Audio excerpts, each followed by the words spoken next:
Do carbohydrates come from? They come from photosynthesis. What is photosynthesis? Photosynthesis is the process by which plants and other organisms use light energy to convert carbon dioxide and water into the nutrients they need, specifically carbohydrates. The human body cannot conduct photosynthesis, and neither can any other animals. Photosynthesis mainly occurs within green plants. Therefore, humans must rely on green plants. Photosynthesis can be briefly described as follows. When sunlight shines upon the leaves of plants, it will be captured by chlorophyll in the cells of leaves. The light energy captured by chlorophyll will decompose the water entering the leaves via roots into hydrogen and oxygen. Oxygen will be released through the pores on the leaves, while hydrogen will be kept within the leaves and will react with carbon dioxide entering the leaves via pores on the leaves to form carbohydrates. The vigorous carbohydrates will spread in the plant cells through veins and enable the absorption and growth of plants. The most common type of carbohydrate is glucose, which will combine with nitrogen to form amino acids, proteins, and nucleic acids needed by life. Nitrogen is carried inside plants mainly through the water absorbed by the root systems of plants. Because of photosynthesis, part of the carbohydrates formed inside the plants will be supplied to the plant itself, and the rest will be stored in the leaves and fruits. Humans and animals absorb carbohydrates by consuming the leaves and fruits of plants. Carbohydrates are compounds composed of carbon, hydrogen, and oxygen atoms. Sugars, glucose, and fructose are simple carbohydrates, while starch and cellulose are relatively complex carbohydrates. The molecules of simple carbohydrates contain only a few carbon, hydrogen, and oxygen atoms, while the molecules of complex carbohydrates have many carbon, hydrogen, and oxygen atoms. All the food we eat, fundamentally speaking, comes from photosynthesis. Without photosynthesis, there would be no humans. Some people argue, I do not rely on plants and can survive only on poultry and domesticated animals, so I don't need the photosynthesis of plants. The problem is without the photosynthesis of plants, there would be no poultry and domesticated animals, as they rely on plants for survival. Of course, we can survive by eating fish, but fish also rely on the photosynthesis of algae and some protists. From a natural point of view, only plants can make food. Animals and humans cannot make food themselves because their bodies do not have the elements for photosynthesis. In addition to providing food for itself, animals, and humans, the photosynthesis of plants has a tremendous function, the absorption of carbon dioxide and the release of oxygen. If plants did not make oxygen, animals and plants would have died out long ago. If plants did not absorb carbon dioxide, the carbon dioxide in the atmosphere would exceed the norm, and the greenhouse effect would worsen, and the temperature of the Earth would be too high for humans and animals to survive.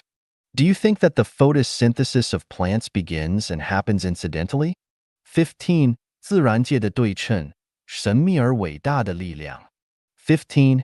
Symmetry in nature, a mysterious and great power. Look into the mirror. You step forward, and the person in the mirror steps forward. You move backward, and they do the same. You smile, and they smile back. You raise your leg, and so does your reflection. Take the mirror as a tangent, and you and your image in the mirror have formed symmetry. If an object is cut in half vertically from the midpoint and the left and right sides completely overlap each other, then this object is symmetrical. Let's look at the microscopic and macroscopic world, and we will discover that galaxies, the solar system, the Earth, humans, birds, tigers, fish, frogs, roundworms, flies, crickets, leaves, fresh flowers, butterflies, shells, eggs, seeds, cells, and so on are all symmetrical objects. Tornadoes, vortexes, diamonds, crystals, pyrite, pearls, hair, water droplets, the orbits of celestial movements, and helixes are also symmetrical. Among the Arabic numerals of 1, 2, 3, 4, 5, 6, 7, 8, 9, and 10, the odd numbers 1, 3, 5, 7, and 9 are symmetrical with the even numbers 2, 4, 6, 8, and 10. The number of men is symmetrical with the number of women when considered on a larger timescale. Symmetry is omnipresent in the universe. Without symmetry, there would be no universe. Why does the nail that sticks out gets hammered down? Because the nail that sticks out breaks the symmetry. Why does the Leaning Tower of Pisa make people feel uncomfortable? Because it has lost its symmetry. Why are some people called handicapped? Because they lack symmetry. Why was the World Trade Center of America bombed? Because America had become unsymmetrical with other countries. Why was Falun Gong suppressed? Because it was not symmetrical with Chinese culture at the time. Why have many ancient civilizations in human history declined? Because they have lost symmetry. Why are monsters and demons frightening? Because they are asymmetrical. Why do some artists' works look disgusting? Because their works lack symmetry. Why do some buildings appear unsafe?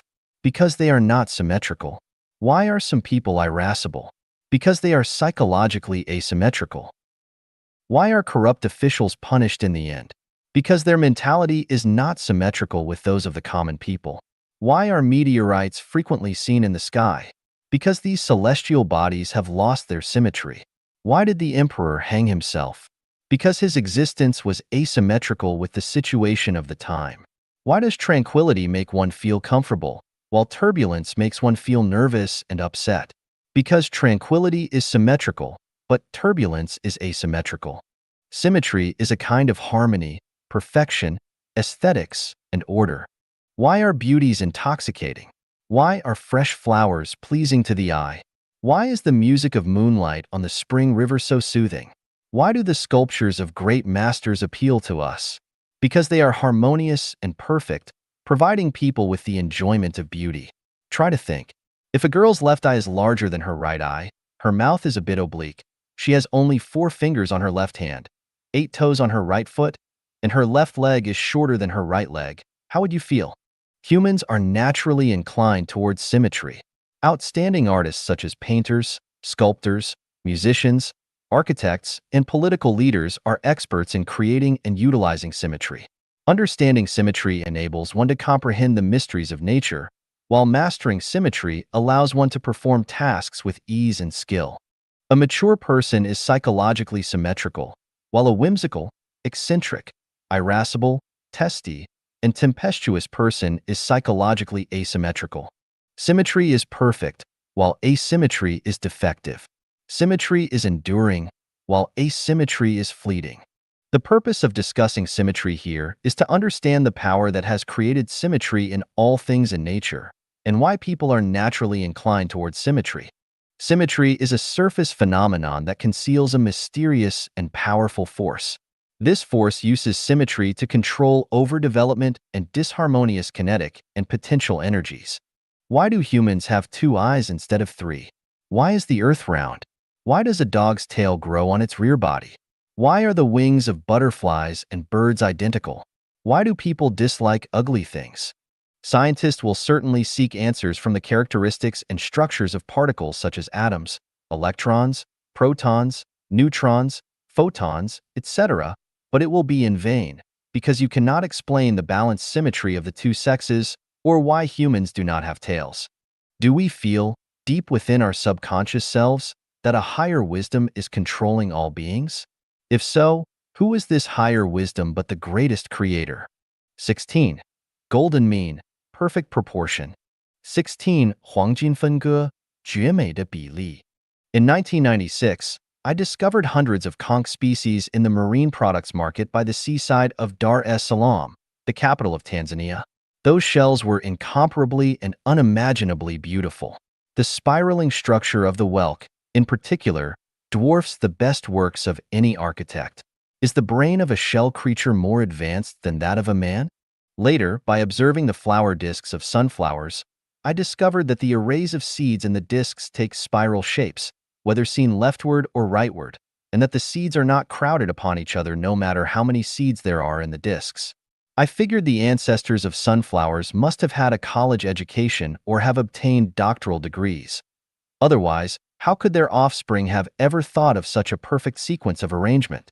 Then, by observing the arrangement of celestial bodies in the solar system, the size of the Earth, and the arrangement of human body and plants, the arrays of branches and leaves of growing plants, the arrays of different petals, the sizes of various insects and the arrangement of their trunks and legs, and the arrangement of 5 sense organs, 4 limbs and torso of the human body, and so on, I discovered that everything in nature has a certain proportion, which is not controlled by an organism itself, but predestined by heaven.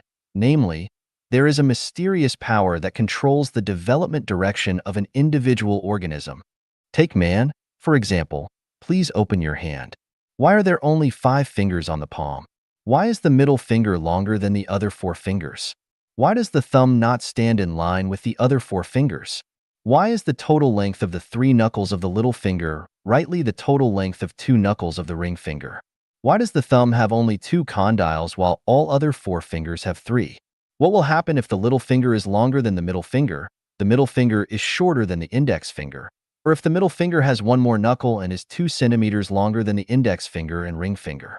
We can raise thousands of trillions of questions. For example, why has the height of man remained at about 1.73 meters for thousands of years? Why are the eyes of mice so small and the eyes of horses so large? Why cannot grass grow up into towering trees?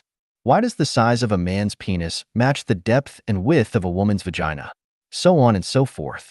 As long as we examine a question thoroughly, we will have to admit that behind every phenomenon there is a mysterious power, or enigmatic law, governing everything.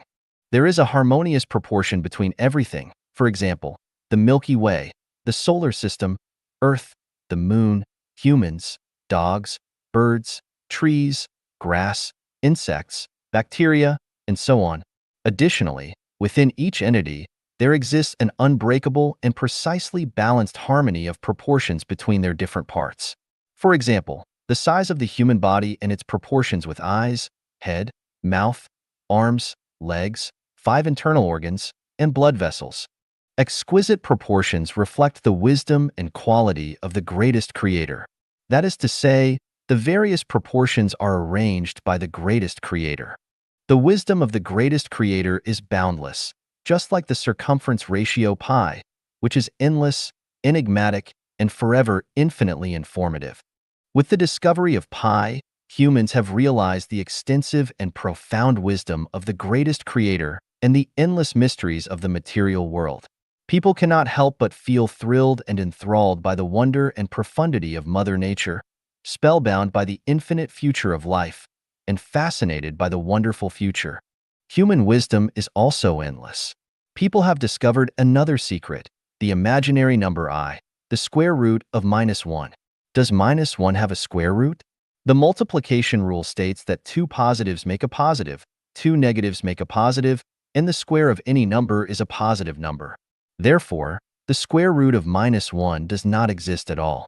Now that the square root of -1 does not exist, why is the concept of an imaginary number introduced? When science entered the period of quantum mechanics, even Einstein became puzzled because he thought that the universe was orderly and that the future development and changes of anything were predictable as long as the current status was known. However, quantum mechanics put forward the theory that accurate measurement is impossible. The more accurately the position of a small particle is measured, the less accurately the measurement of its speed, and if the speed of a small particle is accurately measured, the measurement of its position will not be accurate. Is it so? What is the expression of the wave function of quantum mechanics? Without imaginary numbers, there would be no complex plane. Without a complex plane, there would be no complex number, and without a complex number, the wave function could not be expressed. When we delve deeper into the microscopic world, we will see that the seemingly illusory imaginary number has actually reflected natural laws. The illusory thing, regarded as impossible by people, actually plays a critical role. Hence, we realize that instead of a question of existence or not, the illusory power of the greatest creator is actually a decisive factor that determines the development and change of everything. Therefore, we realize that in addition to real numbers, there are imaginary numbers, and that there is a non-material world apart from the material world. Moreover, we understand that in addition to the flesh of life, there is a spiritual entity. We come to realize that time is not solely linear, but also has a lateral dimension. In the material world, time appears to be linear, progressing from past to present to future. However, in the realm of the illusory, non-material world, time is lateral. When it comes to humans, the physical body experiences time in a linear manner, with a past, present, and future, and with birth and death. However, The spiritual essence of a person experiences time laterally, transcending the linear progression. The spirit is not confined to the physical body and can, at any given moment, depart from it and enter the lateral dimension of time. The positive and negative numbers of the material world can form a function. Such a function has 4 quadrants, areas. If we include imaginary numbers into the function, we will have a complex function. A complex function has 16 quadrants, areas. Please ask yourself, which quadrant is my life in at present? The main purpose of this section is to explore the proportions in nature.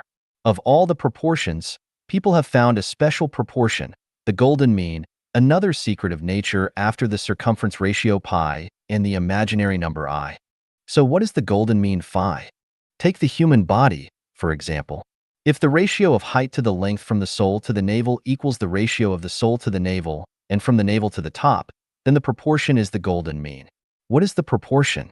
The ratio of the golden mean is 1.618038974989484821. Let's look at another array of numbers: 0, 1, 1, 2, 3, 5, 8, 13, 21, 34, 55, 89, 144, 233, 377, 610.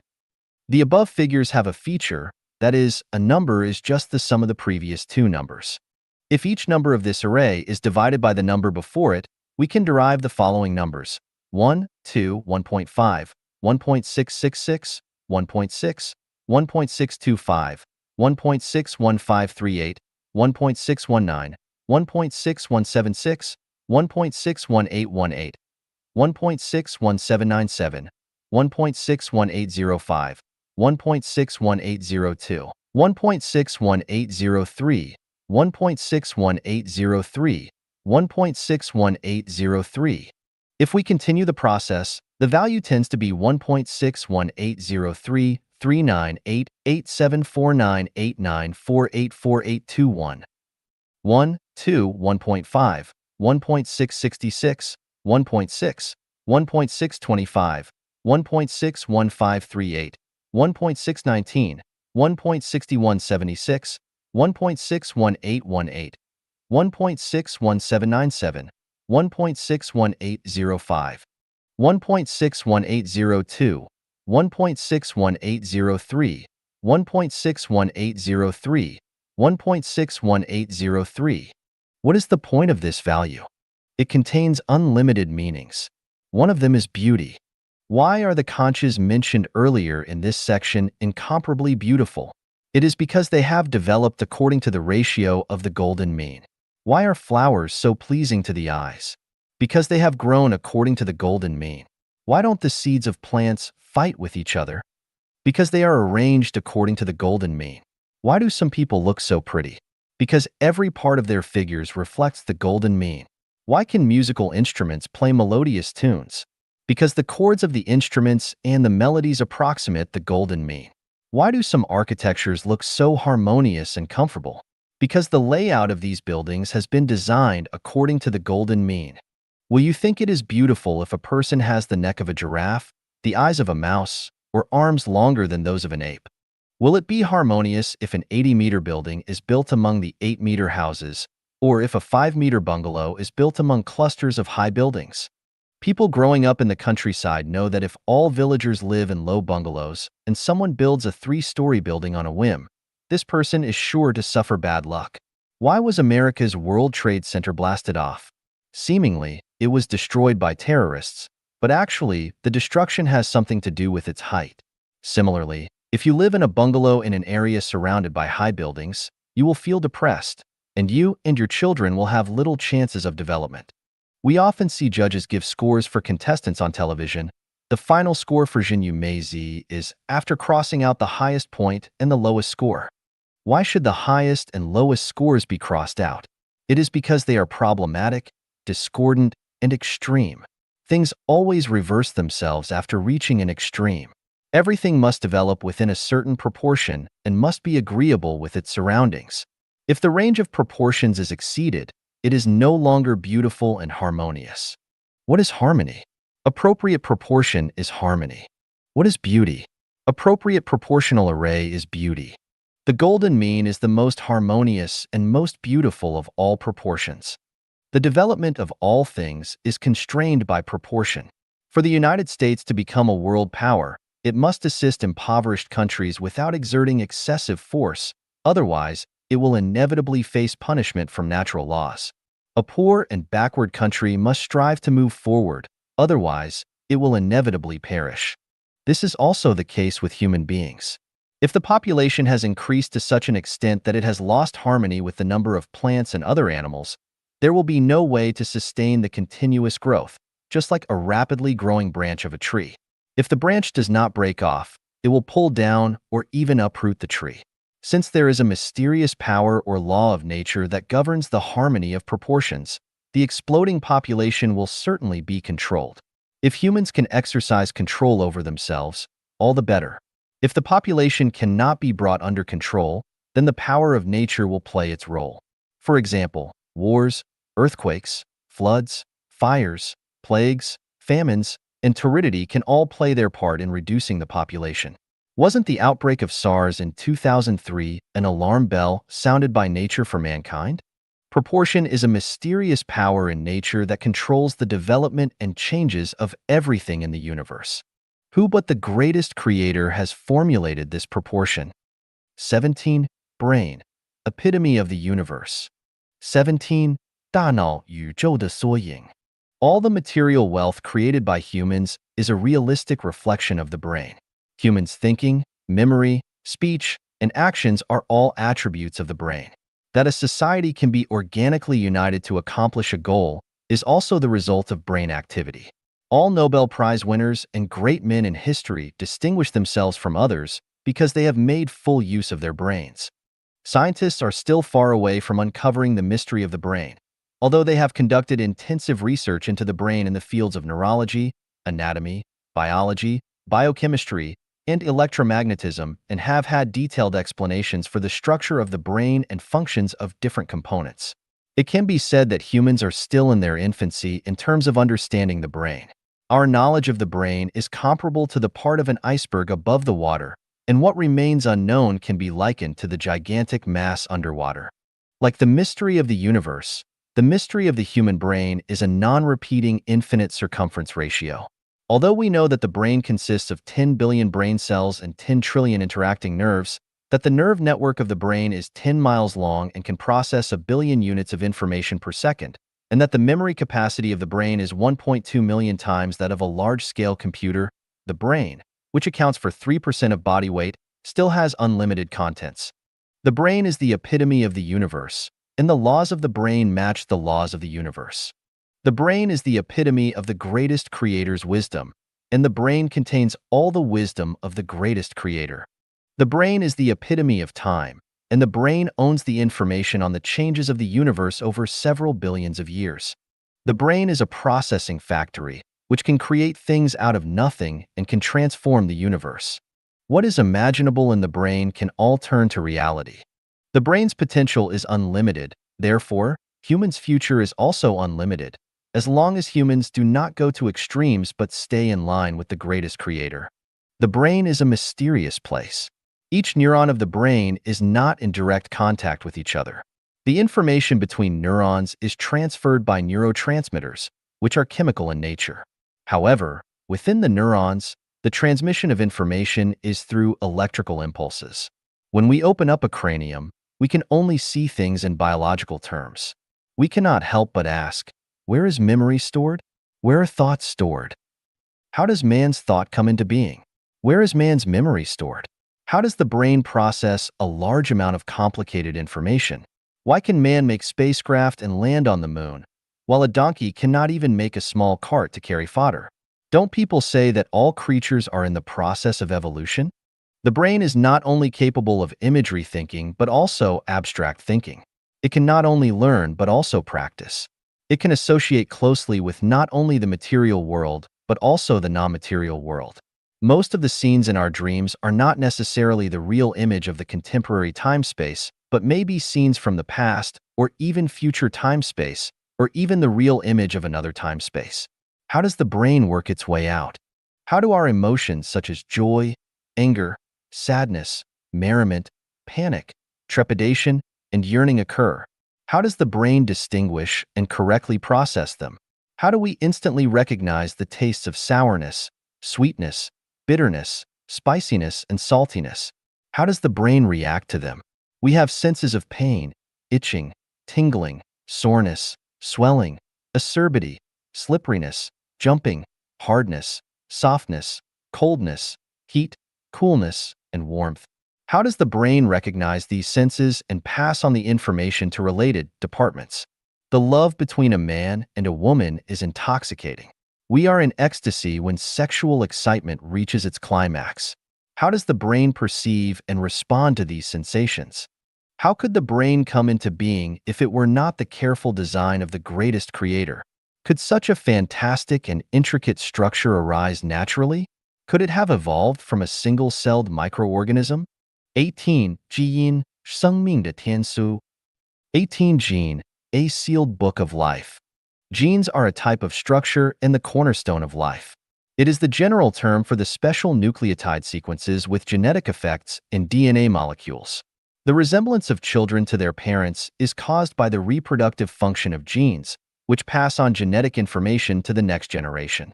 The different gene structures account for why the white race is white, the black race is black, the yellow race is yellow, a dog is a dog, and a rose is a rose. Genes are a part of DNA, deoxyribonucleic acid, which is a molecular chain composed of phosphate and sugar. It forms a double helix structure, consisting of two intertwined helical molecular strands connected by horizontal bars called nucleotides. Genes only account for 2% to 4% of the entire DNA mass. Scientific studies have shown that there are about 30,000 human genes, with each gene possessing an average of 14 different versions. The human genome contains about 42,000 gene versions. The birth, growth, decline, and death of life are regulated by genes. Over 8,000 known human diseases are related to genes. The natural healing of wounds in animals and plants is the result of genes' endeavor to retain their own perfect structures. Scientific exploration and research have shown that there are 100 trillion cells in the human body, and in each cell, there are 23 pairs of chromosomes, and in each chromosome, there are 3 billion base pairs. If all the chromosomes in the human body are linked head to tail, the total length will be more than 600 times the distance between the Earth and the Sun. If all the information of a chromosome is written down, it will fill up a 200,000-page phone book. The difference of chromosomes between individuals is only 0.1%.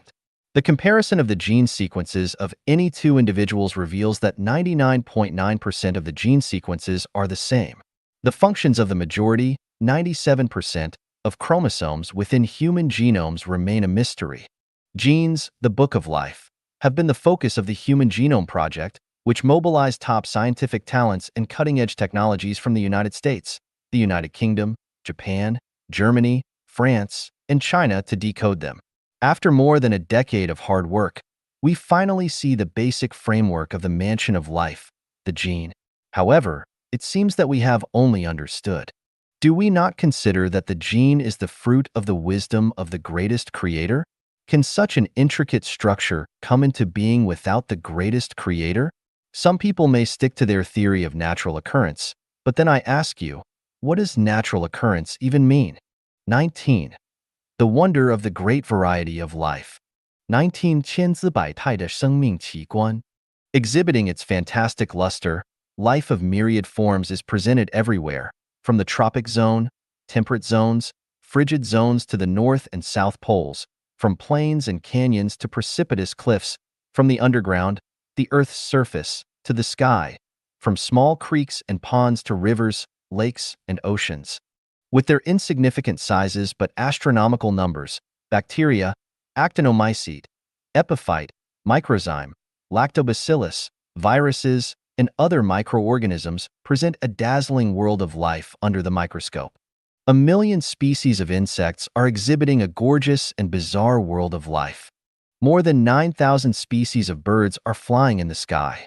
They are agile and flexible, bearing valiant and varying beautiful shapes that have inspired us to yearn for freedom and the future.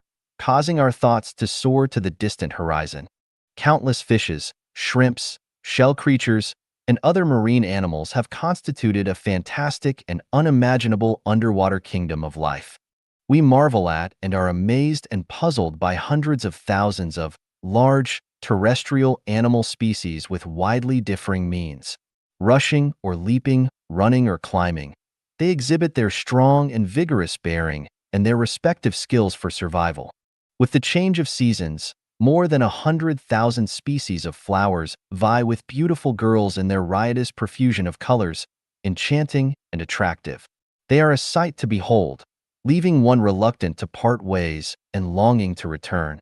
From the creepy lichens to the tall and straight redwoods, from the float grass swaying in the wind to the meandering kudzu vines, from medlar to loquat, from mulberry and elm to coconut.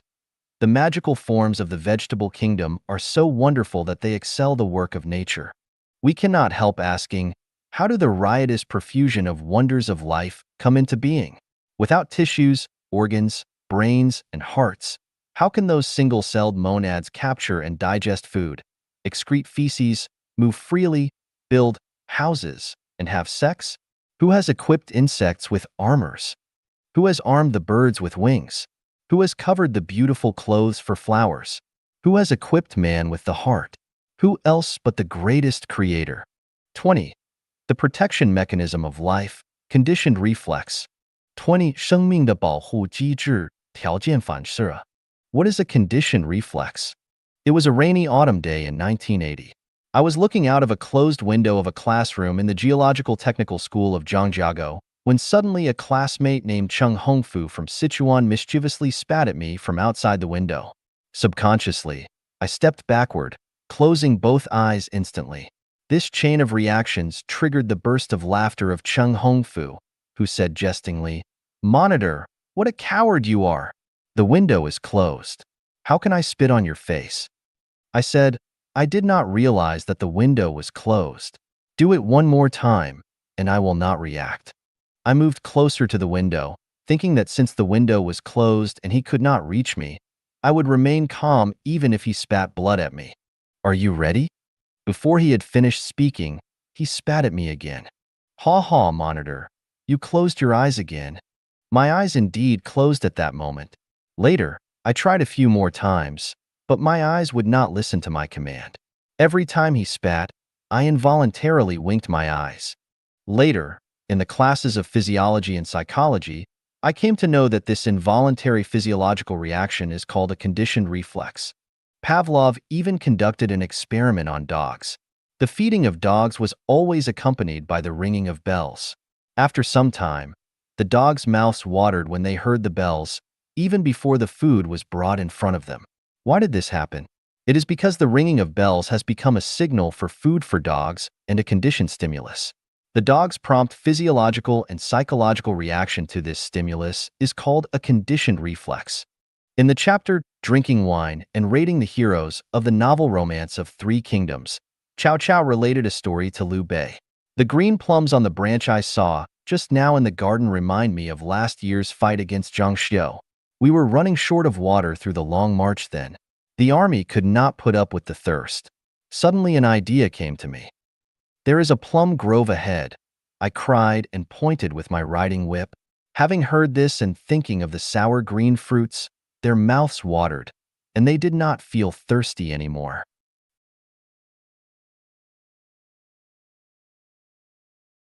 Because of the conditioned reflex, the troops of Cao Cao secreted saliva when hearing plums. There are endless examples of conditioned reflex. Poke a crawling caterpillar with your hand or a stick, and it will immediately curl up into a circle. The abnormal behaviors of animals prior to an earthquake, mimosas curling of leaves when touched, the palpitation of the heart induced by a sudden sound on a quiet night, the contraction of muscles at the sight of a snake, the sneezes caused by the entrance of specks, the erection of the penis and the secretion of lubricating mucus in the vagina when watching pornographic videos, the tightening of muscles and the flush of the face at the thought of one's enemy, the trembling of the mouth and the shivering of the body in times of fear and tension, the spontaneous resistance when encountering sudden attack, inexplicable twitching of the eyelids, flush of ears, palpitation, and twittering of muscles. All these are results of a conditioned reflex. Why are there conditioned reflexes in animals and plants? Whether we explain it from a psychological or physiological perspective, apart from the conditioned reflex acquired as second nature, the innate instinctive conditioned reflex cannot be created by the plants and animals themselves. Conditioned reflex primarily serves as a mechanism for life's instinct self-protection and is an instant response at one's subconscious level. Who designed this? Who but the greatest creator? 21两性愉悦不仅仅是为了传宗接代。21. The pleasure of sex is not only for carrying on the family line. The core point of the pleasure in sex is the orgasm during sexual intercourse. None of the first love, adoration, yearning, dating, caressing, and other emotional enjoyments can compare to the orgasm in sex. Then, what is the orgasm in sexual intercourse? To help us understand the feeling of orgasm between males and females, I have selected some sections from Kinsey Reports, Hattie Report on Sex, and especially Sex Codes, China Reports. I feel like I'm in heaven. I have a blurry sense of giddiness, the thrilling and exciting warmth, fullness, humidness, and force. A sense of urgency, an irresistible sense of pulling. I feel extremely excited and short of breath. Meanwhile, I feel my head lifting up as if in a dream. The sound is vague and distant. Time seems still. Joy, happiness, exhilaration, and excitement. I am blissfully ecstatic. I feel terrific, as if I am at my best. It feels like an awakening and the beginning of life. The feeling is incomparably wonderful. It is an ecstasy almost unbearable to human power. Charming, surging blood, carefree, ecstasy, orgasm, unparalleled wonder, intoxicating, full of power, incredible. In some aspects, arousal of sexuality offers me the opportunity to transcend myself and wake up from the dense fog of daily life and existence. I feel as if I have left my flesh and my spirit, caring for nothing that normally seems extremely important to me.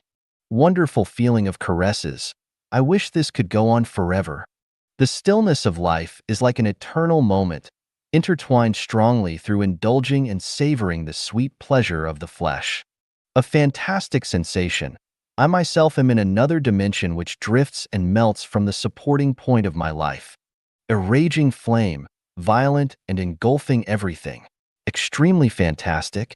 A refreshing and irresistible orgasm is increasing to such an extent that an intense charge surges around the clitoris, just like a space-exploring rocket shooting up explosively. Then the charge radiates in the entire region of my pubes. At this moment, all other things have vanished from my consciousness. It seems that the inside of me is filled with enormous power. The wetness, the heat, and the intensity make me feel incomparably comfortable.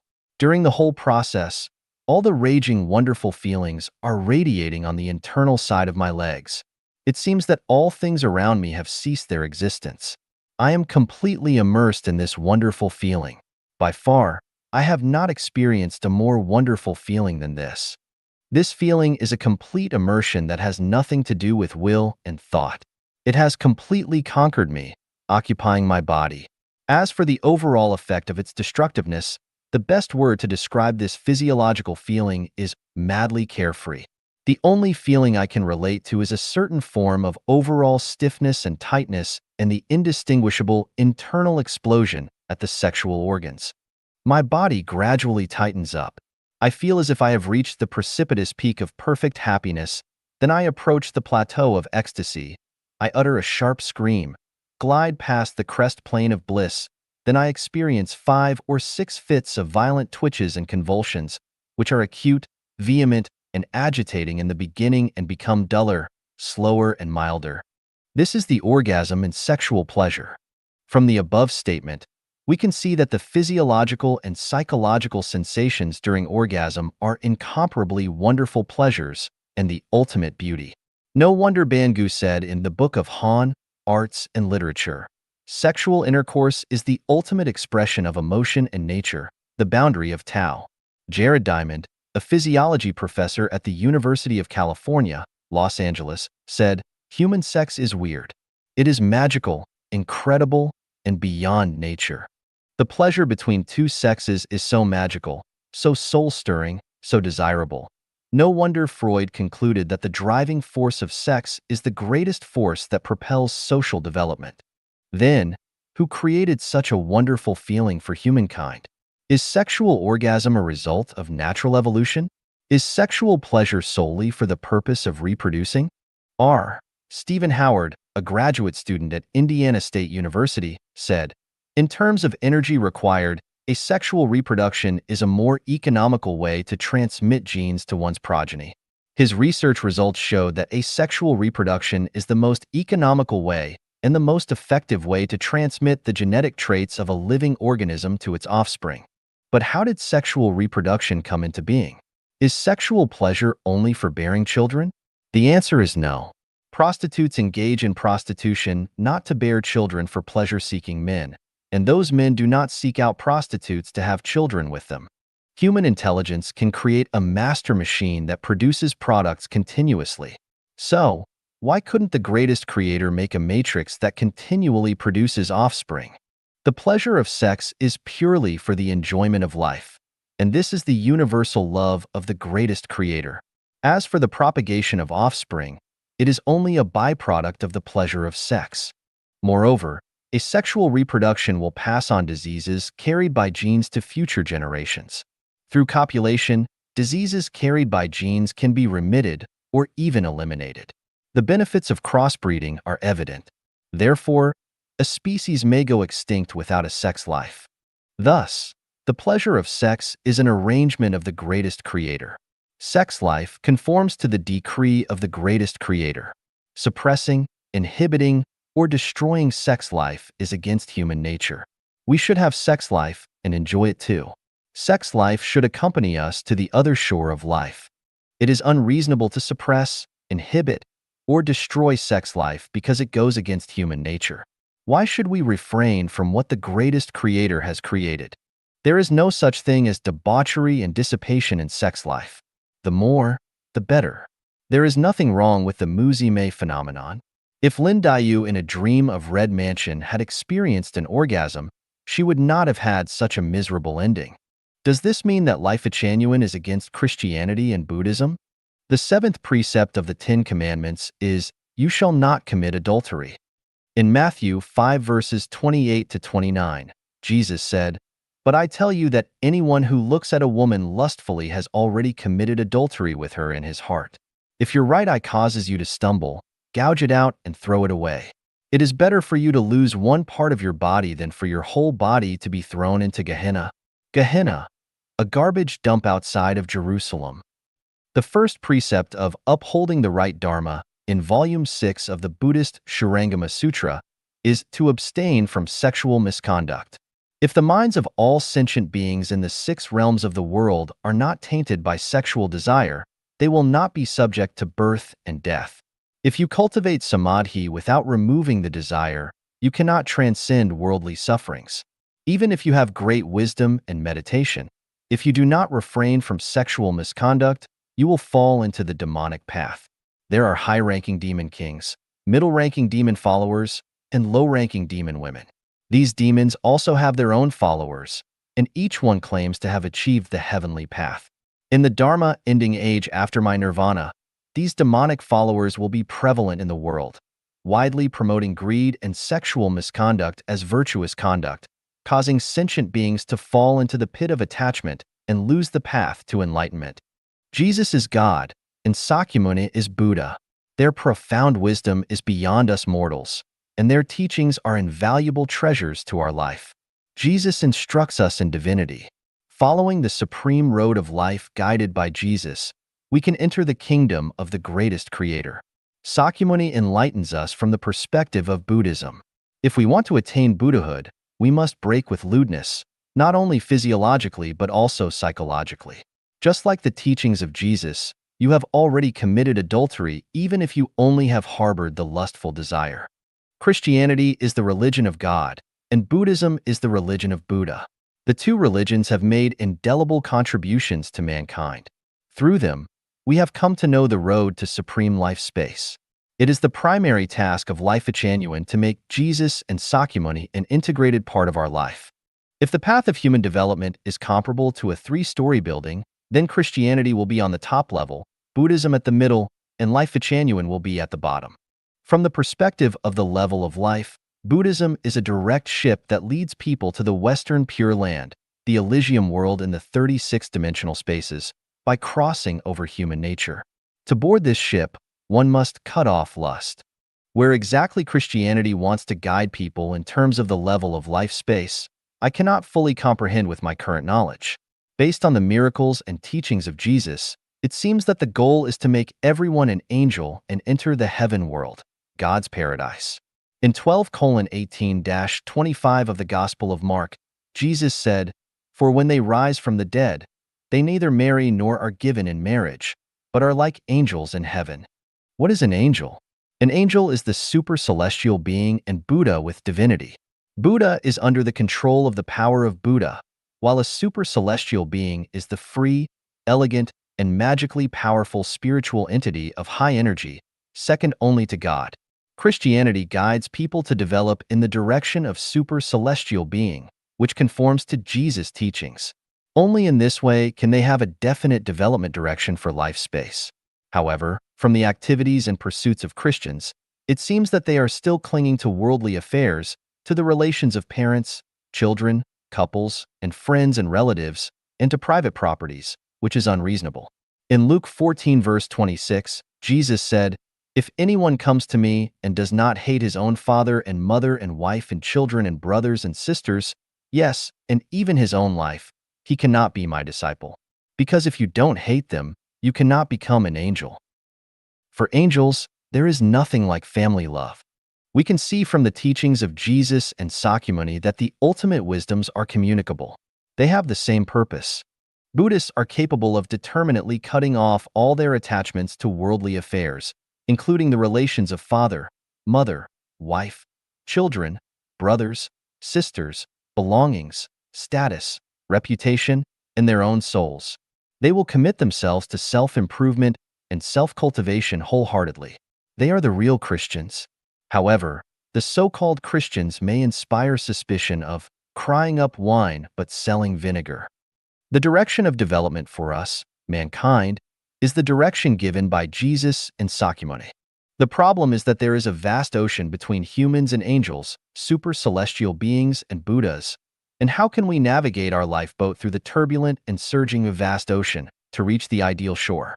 If we can abandon worldly pursuits and devote ourselves to cultivation like the monks, nuns, priests, and sisters in the temple, it would be the best way. Although it may be difficult to ascend to heaven in one step, it is worthwhile. The problem is, can we do it? Let's drop all other obstacles. How many of us can surmount the huge mountain of the pleasure of sex? I have another question. Why should we surmount this huge mountain now that the greatest creator has equipped us with the pleasure of sex to enjoy? Isn't the feeling of orgasm, entering paradise, feeling celestial, release and proliferation of love, the standstill of time and space, the feeling of being blended into the universe, and the expectation to give up all worldly desire and stay forever at that time point, the highest realm of life we pursue? Our ultimate goal is to become angels, super-celestial beings, and Buddhas. It would be too difficult for ordinary people to jump from the starting point to the end point, unless they are born with the wisdom of an angel, like my granny, who was a vegetarian by birth, not due to personal preference, but due to disgust at the smell of fish and meat. Entering graduate school directly from primary school is a process of transcending comparable to the thorough remolding of oneself and reaching the peak of perfection. It is just too difficult. Are there any smoother paths to the final success of becoming a super-celestial being or Buddha? Yes, there are. Let's first arrive at the 1,000-year world because the enjoyment of the pleasure of sex will only affect our success of becoming a super-celestial being or Buddha and will not prevent us from approaching the 1,000-year world. Please refer to the 1,000-year world of the 36-dimensional spaces. Although it is still hundreds of thousands of miles away from the kingdom of the super-celestial being and Buddhas, the 1,000-year world is, after all, a world with sublimated human nature. We can first arrive at the 1,000-year world before reaching the 10,000-year world and finally make it to the world of super celestial beings and Buddhas, the Elysium world. This is comparable to a primary school pupil who pursues their education in the order of primary school, middle school, university, and finally the graduate school. Let's return to our topic. The pleasure of sex is the arrangement of the greatest creator and the favor he has granted us. The greatest creator will not punish us as long as we are grateful to him and remember his grace when enjoying the pleasure of sex. I have seen the greatest creator through the pleasure of sex. Have you? 22. 上帝的杰作，自然之美. 22. The masterpiece of the greatest creator, the beauty of nature. While learning about Introduction to Literature, our teacher told us, we are surrounded by beauty. The reason we have failed to discover beauty is that we lack the eyes to perceive it. In 1986, I went to the Mandarin Duck Reservoir in Jiantao County with my classmates from Zhochuan Education College. We got off the bus on the road from Zhochuan City to Jiantao County. Guess what my first impression was? I felt the beauty of relaxation and happiness for becoming a part of Mother Nature because, as soon as we got off the bus, we saw the vast expanse of the endless Gobi Desert. It seemed that we city dwellers had entered another world of wildness, wonder, remoteness, and vastness. All of us cried out with one voice, "Wow, beautiful." How can we say that the Gobi Desert is not beautiful? When I climbed the Great Wall at Badaling during my study at Beijing Foreign Trade University, I saw the meandering Great Wall fly like a gigantic dragon on the top of the undulating mountains. I felt a beauty of valiance, unrestrained freedom, and flying. During my study at Zhangjiago Geology Technical School, I used to go climbing with my classmates. Standing on the mountaintop and overlooking the wilderness with curling smoke beyond the Great Wall, I felt a beauty of serenity, leisureliness, composure, and ease induced by the picturesque natural scenery.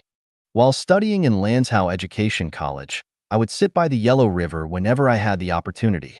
Since I grew up by the Yellow River, I have a special love for it. Watching the surging and rolling river flow in its meandering course, I felt that my thinking had been carried to a remote place, and I was filled with the aesthetic feeling of surging emotions and endless yearnings. In the small islands of Luanda, the capital of Angola, in the Bella Port of Mozambique, on the beach of Dar es Salaam, the capital of Tanzania, in the end of the earth of China's Hainan Island, in the Cape of Good Hope of South Africa's Cape Town. Everywhere the azure sky and sea elicits in me an aesthetic sense of mystery, fantasy, eternity, and infinity. There is the world-famous Victoria Waterfall on the Zambezi River between Zambia and Zimbabwe.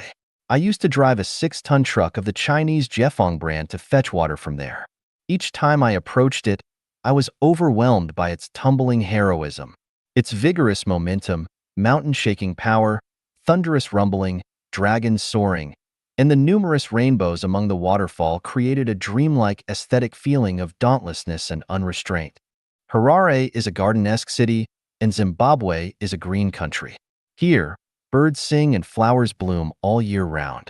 Everywhere, you can see lush and green foliage. For years, I wandered among the green mountains and rivers. Under the blue sky and white clouds, the trees, flowers, and grass are extremely beautiful. I have not been to a prairie, but a dance I learned in middle school has always been lingering in my mind. The dance sings praise of the prairie of Hulunbuir in Inner Mongolia, the galloping courser, the herds of sheep, the drifting white clouds in the blue sky, and clusters of small flowers dotting the endless stretch of green land. In my imagination, the prairie is refreshing and intoxicating, and I long for it. The Gobi Desert, mountains, fields, rivers, oceans, creeks, and waterfalls, the blue sky and white clouds, flowers, grass, and trees. All are beautiful. The prairie, even in imagination, is also very beautiful. The starlight stretching across the sky, the morning and evening glows, the hovering eagles, the dancing butterflies, the grapes on the vines, the mouth-watering melons and fruits, the exquisite and translucent gemstones, the sparkling and shining dewdrops, the croaking of frogs, the chirping of insects, the singing of birds, the neighing of horses, and even the mirage, nature displays strange and stunning beauty everywhere. Nature is beautiful, and man is even more beautiful. I have not seen the four ancient beauties in China, nor have I studied any of them carefully. However, I have appreciated numerous Western beauties from the internet, especially nude ones. I have been deeply influenced by Buddhism, Christianity, and Confucianism, but the power of beauty is so great that it can cause the complete collapse of my moral defense line. The temptation of beauty is so strong that it can intoxicate and thrill people. Sometimes I imagine them to be the painted skins, hua pai, in strange stories from a Chinese studio, which will suck my marrow and blood, pull out my tendons, and skin me alive. I also know that a beauty of 18 is soft and tender. Her charm is as sharp as a sword that can cut through an ordinary man. Although he may look the same, unknowingly his marrow is sucked clean and dry. However, my natural inclination for beauty is so strong that I wish to be consumed by it. Should we turn a deaf ear and a blind eye to beauty? If beauty can cause our downfall, so can the beauty of nature. Aren't they the same? The earnest and tireless teachings of Jesus and Sakyamuni keep ringing in my ears. On the other hand, beauty bewitches me with its irresistible force. I have been plunged into deep misery and desperation. Why is this? I ponder. I repent. I hate myself, and I pity myself. What should I do? I cannot help but look for the greatest creator, pleading for a definitive answer. Who has bestowed beauty upon everything? If a person has no other purpose than mere survival, they will need nothing more than a kennel and a basin of pig feed. Why should everything be given a beautiful appearance? Finally, I have found the answer. The beauty of everything has been created by the greatest creator, who intended for us to enjoy the beauty of life. Now that the revered greatest creator of the universe has offered us beauty, why should we act against the will of the greatest creator and view beauty as a dreadful disaster? Is Jesus wrong? Is Buddha Sakyamuni wrong? No, not at all. Honey is sweet, but if we cannot extricate ourselves from it, we may put our lives and wonderful future at stake, which is quite unworthy. We must heed the painstaking advice of God and Buddha. However, now that all beauty has been created by the greatest creator, we are entitled to enjoy it. All beauty should be shared and not privatized. Everyone is greedy and exclusive by nature. When one cannot possess certain beauty, they will try every means to decry it and prevent others from enjoying it. I praise all of you beautiful men and women, and through you, I praise the greatest creator. Internet beauties, the road to paradise and Elysium world has been closed to you. Let me lead you to the 1,000-year world. You have shown your beauty to the world and the public. You are not monsters, nor are you sprites. But remember, your beauty is given by the greatest creator. You should always remember the favor of the greatest creator and feel indebted to and love him. However, it will be a different story if you use your beauty for evil.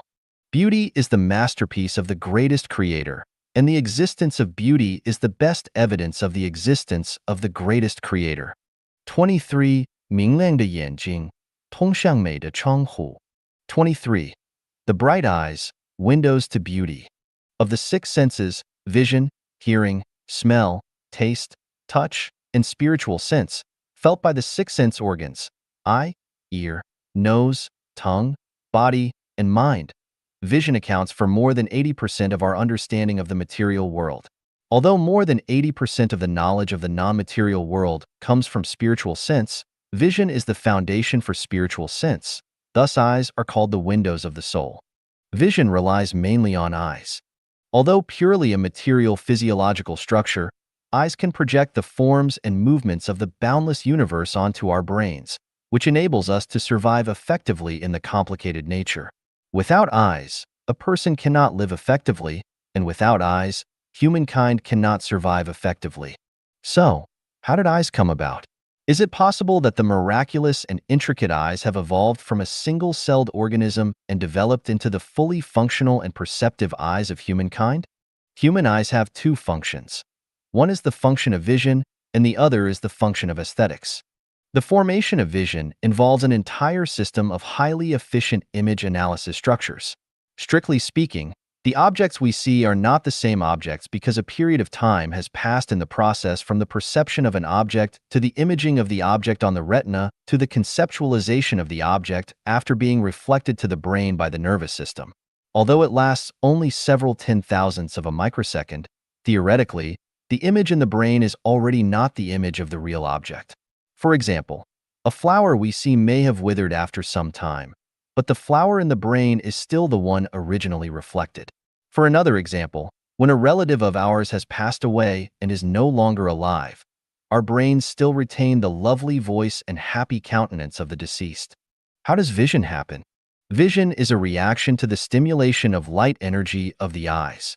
An object will reflect the light from the sun or other light source. Via pupils and lens, the reflected light will fall on the retina for imaging to take place. Then, stimulated by light energy, the nerve cells on the retina will convert the light signal into a bioelectrical signal, which will deliver the vision information to the nerve center via optic nerves and finally to the brain. The brain's mechanism for analysis, judgment, and identification will form the concepts of the object's size, shape, and color and then pass on these concepts to the related parts of the body, ordering them to maintain high vigilance and be ready to respond to emergencies. For the smooth running of such a complicated program, a man of supreme wisdom is needed to conduct the perfect design of the eyes, just like the design of cameras by scientists. We can know that the eyes are designed by the greatest creator through the following passages. What is visible to the eyes is only the visible light with wavelengths ranging between 400 and 760 nanometers. Beyond this visual range, the world is completely different. The blue sky is no longer blue. Our eyes would be overwhelmed by the variegated and weirdly colorful scenes created by cosmic rays such as infrared, ultraviolet, gamma rays, beta rays, X-rays, electromagnetic waves, and particle flux. In less than 10 minutes, our nervous system would become chaotic and we would go insane. Moreover, we might occasionally perceive spirits, immortals, goblins, devils, monsters, paradise and hell, or even the thought waves in other people's minds. Then we would not be able to behave like rational beings and enjoy the beauty of life in a muddle-headed and unrestrained manner. Enable the eyes to distinguish between different colors. Within the cone-shaped photosensitive cells of the human eye's retina, there are 3 different photopigments that can absorb blue light with a wavelength of 445 nanometers, green light with a wavelength of 535 nanometers, and red light with a wavelength of 570 nanometers. The combination of these 3 lights in varying proportions has created a vast array of colors. Our eyes have the ability to distinguish these subtle color differences. If not, we would all be colorblind, and how could we fully enjoy the infinite beauty of nature? Give the eyes a broad field of vision. Our eyeballs are only 24 millimeters from front to back, 23 millimeters from top to bottom, and 23.5 millimeters horizontally. The pupil of the eye is only 2.5 to 4 millimeters in diameter, but with the ability to scan widely, we can see views within a range of dozens of kilometers. If our eyes do not have this function, and we could only see an area the size of our eyes, our field of vision would be extremely limited, like looking through a bamboo tube at something a few meters away. Our field of vision would be very narrow, and we wouldn't be able to see a wolf approaching or a snake crawling up to our feet. This would be very troublesome, wouldn't it? Provide the eyes with stereoscopic vision. People often say, we can see clearly at a glance, but can one see clearly with only one eye? Try closing one eye and see if you can thread a needle or pour strong sulfuric acid accurately into a small test tube in a chemistry lab. Therefore, having 2 eyes is important. Enable the eyes to blink. The eyes blink every 2 to 8 seconds. Why do we blink? If our eyes remain open all the time, they will become dry, astringent, and may attract dust and bacteria. If this continues for an extended period, we may lose our eyesight. By blinking, tears are evenly distributed in the eyes to moisten the cornea and conjunctiva, preventing dryness and astringency, maintaining the luster of the cornea, and cleaning the conjunctival sac of dust and bacteria. See how considerate the greatest creator is. Provide the eyes with a mechanism for self-protection. The eye is a complex, sensitive, and delicate organ that cannot be protected by relying on human self-awareness. Therefore, The greatest creator has designed eyebrows, eyelashes, eyelids, and tears for protection. Eyebrows, growing on the protruding supraorbital ridges, ward off dust and sweat from above like an umbrella, preventing them from entering the eyes. Eyelashes resemble bamboo curtains or two platoons of embattled sentinels, always ready to keep away and block the unannounced invasion of enemies like dust and microorganisms. Eyelids act as loyal soldiers guarding the frontier line of the eyes. Whenever foreign matter or strong light attacks, the eyelids close up immediately and protect the eyes within them from harm. This prevents foreign matter from damaging the eyeballs and strong light from hurting the optic nerves. In case foreign matter or bacteria invades the eyes, tears from the lacrimal gland flush away the foreign matter. Lysozyme and immunoglobulin in tears inhibit bacterial growth and kill bacteria by decomposing the sucrose mortierolate in the cell wall. This protection mechanism is perfect. Is it a result of evolution? Our eyes have possessed these functions since humans appeared on Earth. They have not evolved or regressed, nor have they gone through gradual perfection and evolution. In addition to their visual function, eyes also serve an aesthetic purpose. Expressions such as bright eyes, speaking eyes, amorous eyes, flirting eyes, and so on provide us with aesthetic enjoyment. I have brainstormed hundreds of schemes to adjust the size and position of the eyes to find a better design. For example, placing the eyes at the top of the head, at the back of the head, or on the buttocks, palms, or beneath the mouth. I also considered exchanging the positions of the eyes and ears or replacing human eyes with those of horses, rats, or frogs. However, only the current size and position of the eyes are just right, and any changes will lead to ugliness. Try it and see. Through our eyes, we can see the greatest creator and witness the exquisite and profound wisdom of the greatest creator. Beauty is the masterpiece of the greatest creator, and the existence of beauty is the best evidence of the existence of the greatest creator. 24. 的奇妙的生物遥感、传感和感应。 24. The marvelous biological remote sensing, telesthesia, and telepathy. Let's first look at the following cases. Case 1. Huiyin reported in 4 Flowers and 4 Dragons, the story of 2 quadruplets. If one of the quadruplets catches a cold, the other 3 will surely have a fever. 3 brothers yawned in step with each other, with 3 little mouths opening simultaneously. They uttered, ah, sonorously, as if proclaiming their manliness. Case 2. There is a report called the unexpected reunion of kindred, the details of which I cannot remember very well. It relates the reunion of a mother and daughter after a separation of more than 4 decades. Under a strange combination of circumstances, the daughter was adopted by other people. So she took the foster mother for her birth mother, and indeed, she did not know that she had a natural mother who was now old and lived alone, knowing nothing about her only child, who had been separated from her since very young. A curious coincidence brought the daughter into an out-of-the-way alley, where she coincidentally met with an old lady. Because she had accidentally helped the old lady, she was invited by the old lady into her humble hut, where she accidentally saw a picture on the wall of the old lady when she was young. She was astonished because her foster mother had given her a photo, which had been placed at the bottom of a box for decades. The photo on the wall was the same as the one she had placed at the bottom of a box.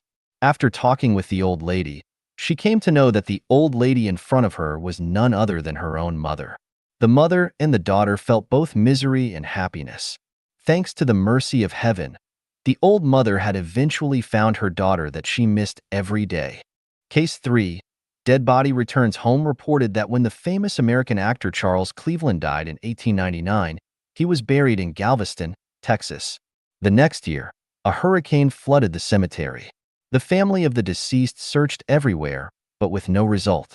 However, 28 years later, in September 1927, this magical coffin mysteriously reappeared. It drifted for 3,000 kilometers and arrived at the homeland of Cleveland, Prince Edward Island. Case 4.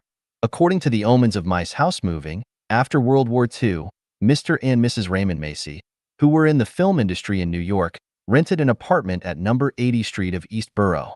One day, Mrs. Macy spotted from the window on the 2nd floor that many mice were pouring out in full force from the house opposite, running out as fast as they could. Shortly after, the old lady living in the opposite house died of suicide. After the death of the old lady, the mice returned in troops to the house. Sometime later, a blonde dancing, fashionably dressed girl moved in, who was often accompanied by a young man. One day the flock of mice once again fled from the house. A few days later, this young man died of a heart attack. After the death of the young man, the dancing girl moved out. Strange enough, the mice once again returned to their old home. A short time later, a young industrialist took residence in the house. After a period of peace, those mice left the house for another time. Mrs. Macy has a hunch that something unexpected might happen again. True enough, this young industrialist died in a plane crash. It is said that the house was built by a famous lawyer who suffered from lunacy shortly after the building was completed and eventually killed himself by jumping into the Hudson River. Case 5. According to the report of the miraculous biological telesthesia, as early as the last century, Professor Gregory of Edinburgh University had introduced an experiment of Berua. In the experiment, Berua divided the 50 snails into 25 pairs. Each pair was separated from the other pairs. After some time, the same letter was written on the shells of each pair of snails, and one of the pair was brought to America, the other still remained in Paris. Later, at a given time, the snail staying in Paris was stimulated with electric current. At the same time, the one brought to America also exhibited the same electric stimulation reactions. Alright, let's just take the above examples to explore what remote sensing, and perception are all about. Remote sensing.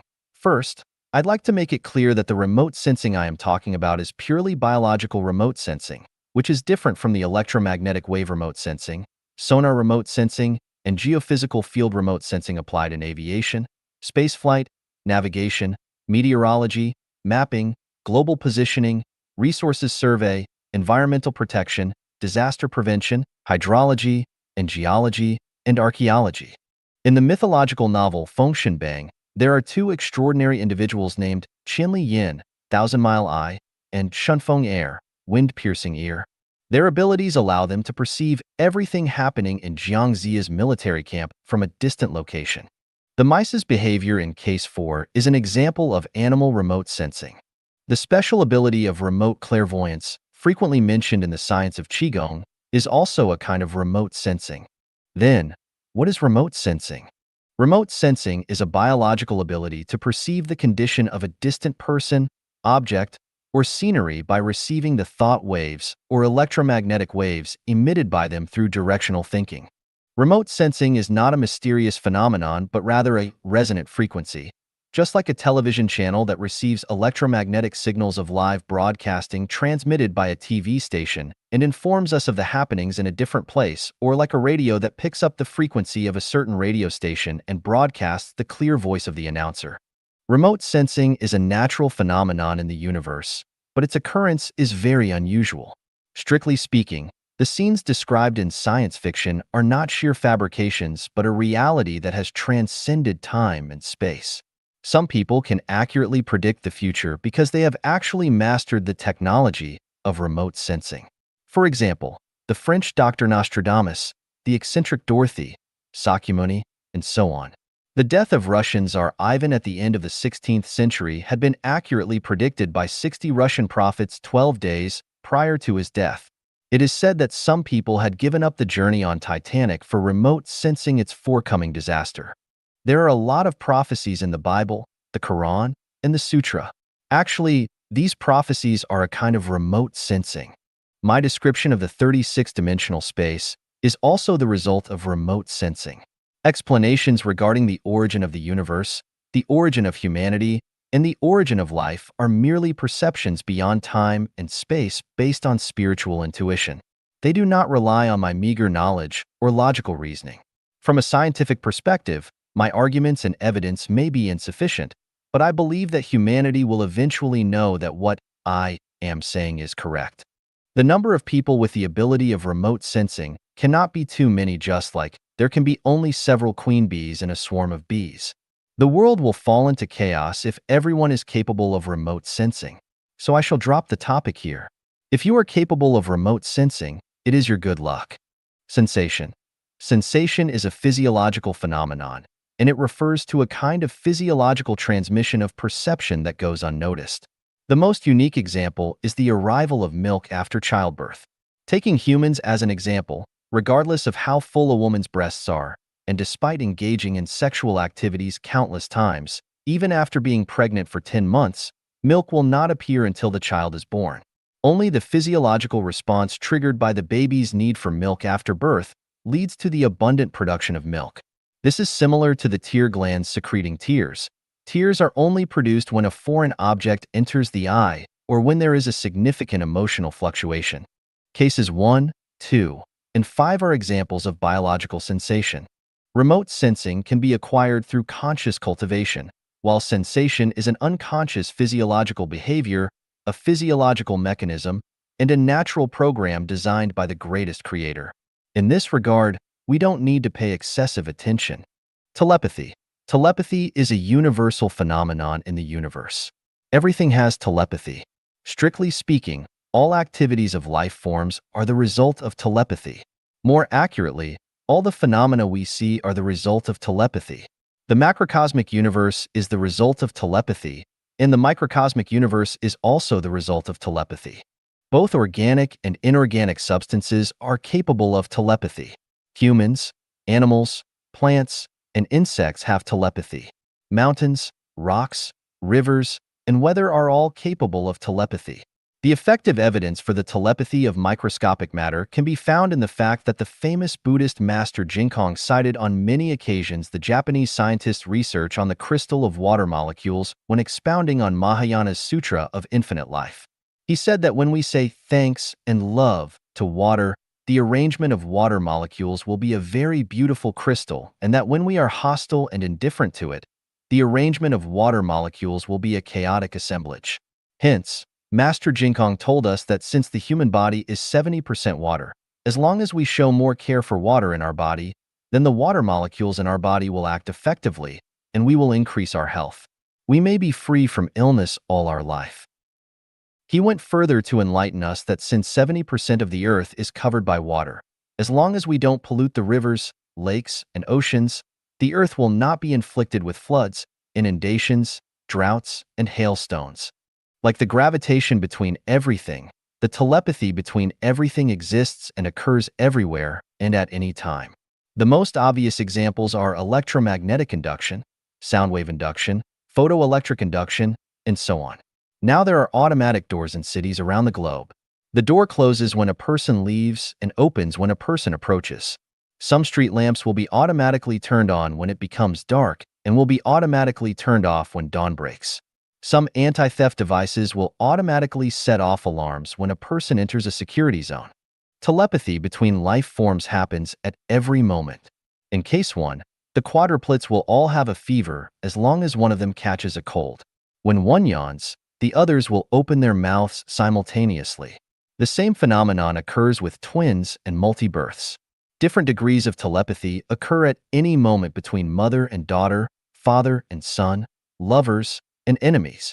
The abnormal behaviors of animals before earthquakes, the pain in joints suffered by arthritis patients before heavy rain, the frantic movements of insects before storms, the suicidal behavior of plants like bamboo prior to a disaster, and the sudden fidgets and vexations experienced by people occasionally are all results of telepathy. 2 days ago, November 30th, 2003, I ran into a former colleague of mine. He had rented a luxury villa with a courtyard where 4 rows of grapevines, each 30 meters long, grew. He told me that the grapevines had not produced grapes for many years, but after he began to live in the villa, he watered the grapevines every 3 days, applied fertilizers, hoed up weeds, and dug up the soil. Now the grapevines are heavily laden with grapes, and he can earn a handsome sum of money from them alone. He said excitedly, "Plants will repay when they get enough care and protection from humans." This is also a kind of telepathy. In front of the window of the master bedroom in my yard, there is a tree whose name is unknown to me. It blooms small white and purple flowers, which emit a strong fragrance when the tree is in full bloom. One year, when I stood in front of the flowers, I muttered to myself, "These flowers are so beautiful and fragrant. How wonderful it would be if the tree is in bloom every day." It would be very good if the tree can flower many more times every year. 3 months later, the tree was in bloom once again. I asked the gardener, Gift, who had worked in this compound for nearly 10 years, whether this tree would flower twice every year. He replied, No, it flowers only once every year, and I don't know why it has flowered twice this year. Suddenly, I realized that it was my wish that had prompted it to flower one more time. I felt very guilty. This is a flower tree with great spiritual nature. To satisfy my private needs, it has overstretched itself against the law of nature. It must have tried hard. The second time, the flowers had such a faint fragrance that one could hardly smell it. This is the result of overspending. I apologized in my mind. Flower tree, I am deeply indebted to you for your kindness. I understand you now. Please don't overdo yourself again in the future. Meanwhile, Life Genuine will try its best to protect you and all the flowers, grass, and trees. You are silently dedicated to mankind, flowering to beautify the environment, bearing fruits for people to savor, afforesting to conserve water and soil, exhaling oxygen, and inhaling carbon dioxide to purify the environment, and photosynthesizing to create nourishment carbohydrates for humans and animals. Without you, there would be no insects, animals, and humans. You are the foundation on which life depends. Life Genuine will make it its tenet to protect the lives of all living things. We humans should no longer be arrogant, conceited, and ungrateful. There is telepathy between plants and humans, as well as telepathy between humans and gods. I have a friend whose father was nearly 80 years old. He was kind-hearted, amicable, and genial, and very healthy in Zimbabwe. However, there was a period when he was vexed and troubled, insisting on returning home to his homeland in China. My friend had no choice but to send him back. Soon after, the old man passed away in his sleep. Why did the old man feel anxious and eager to return home when he was enjoying a very good life in Zimbabwe? This is the beckoning of the gods. Although he did not know it, the old man had experienced telepathy physiologically. Moreover, telepathy also occurs in many of our daily recreational activities. Last month, November 2003, my wife and I played poker games with some friends for 6 hours. The cards in our hands were very bad from beginning to end. Our friends had climbed over several mountains while my wife and I were still fixed at the starting point. Finally, I realized it was because my wife and I felt upset and distracted several days before. When one's mind is disturbed, the cards will also be a mess. Only if one has a calm mind will they get very good and orderly cards. You can try it if you're interested. Recently, another case of telepathy happened to me. I have the habit of reading Reader. Once I read several articles by the Taiwanese writer Lin Qingxian and discovered that Mr. Lin has a very high spiritual nature. As far as I can tell, however ignorant I may be, Mr. Lin is one of the people with the highest spiritual nature in the Chinese nation. I consider it great luck and happiness to read more of his books. However, I am abroad and have very little chance to buy his books. I never expected that recently a girl of my children's generation came from China and brought me 2 books written by Mr. Lin, Search the Homeland of Soul. Why did she buy books instead of anything else for me? Why did she buy Lin Qingxuan's book instead of other books? It turned out that this was a result of my telepathy. Seth said, physiological symptoms are communications from the inner self, indications that we are making mental errors of one kind or another. In other words, physical symptoms are a response of the body to psychological and spiritual ailments. All the wars, conflicts, natural disasters, and diseases in human history are the result of the mutual influence between gods, humans, animals, and plants.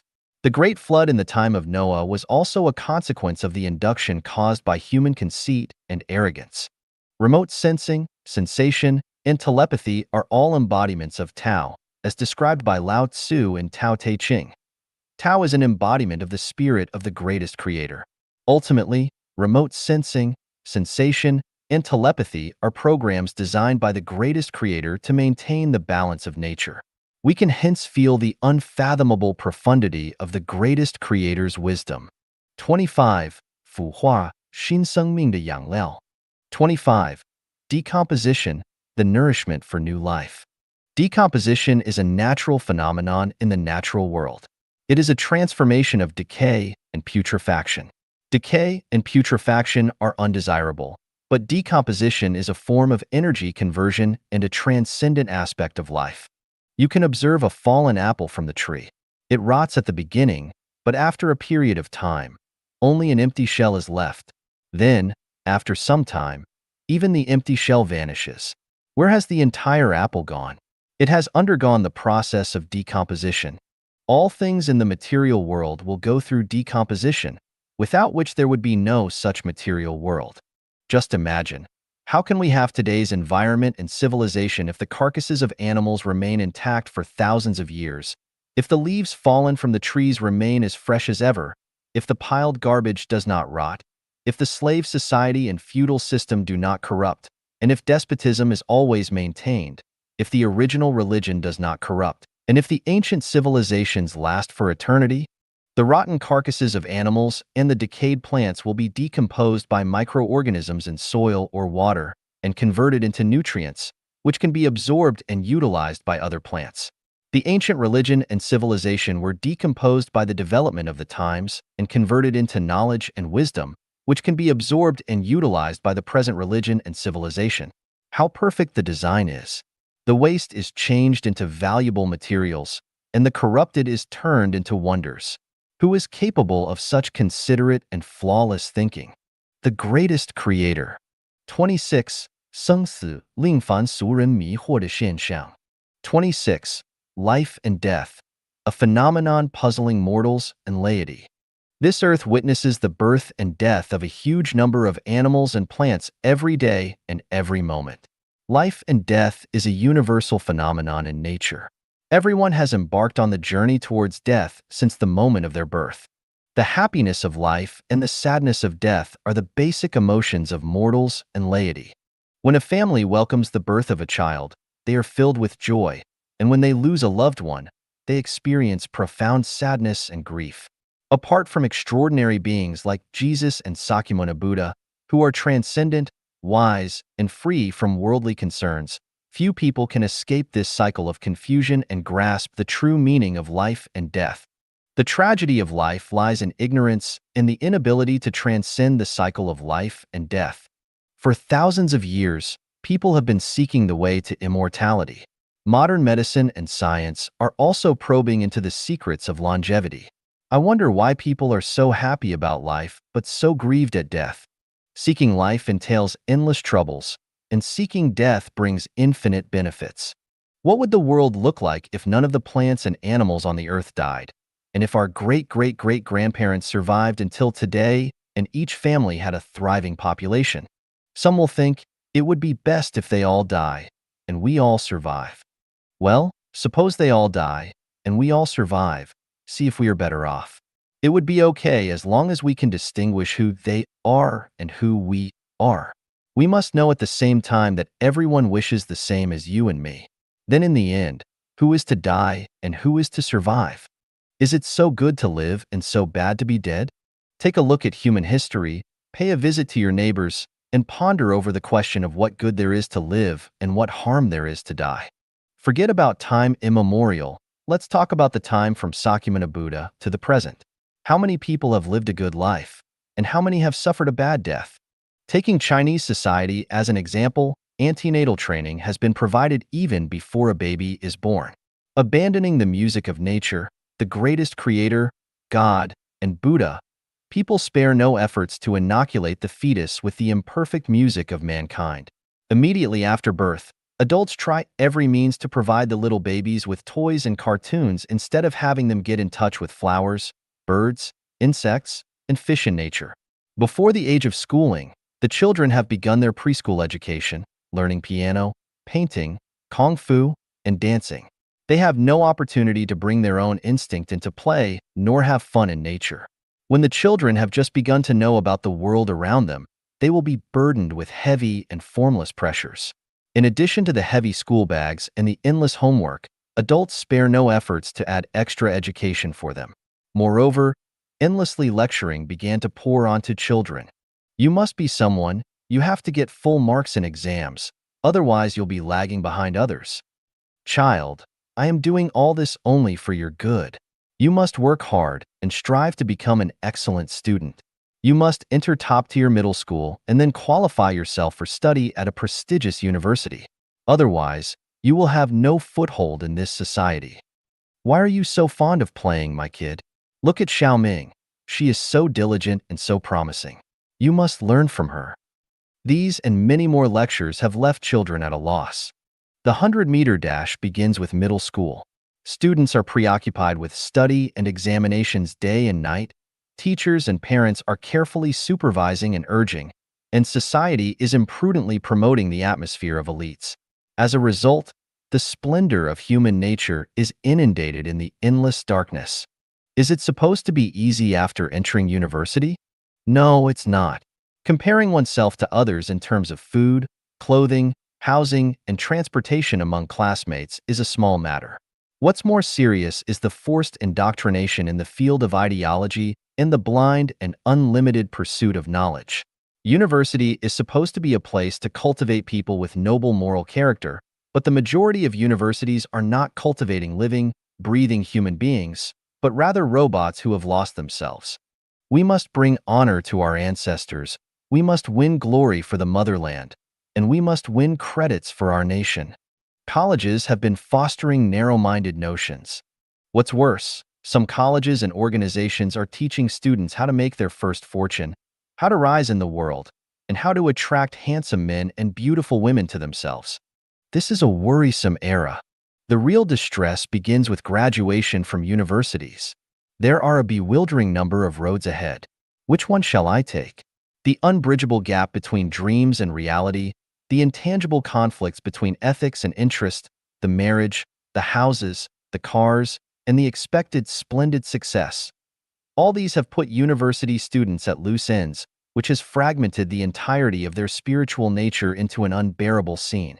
If university graduates are like this, then those with no university education must have experienced even greater conflicts and misery in mind.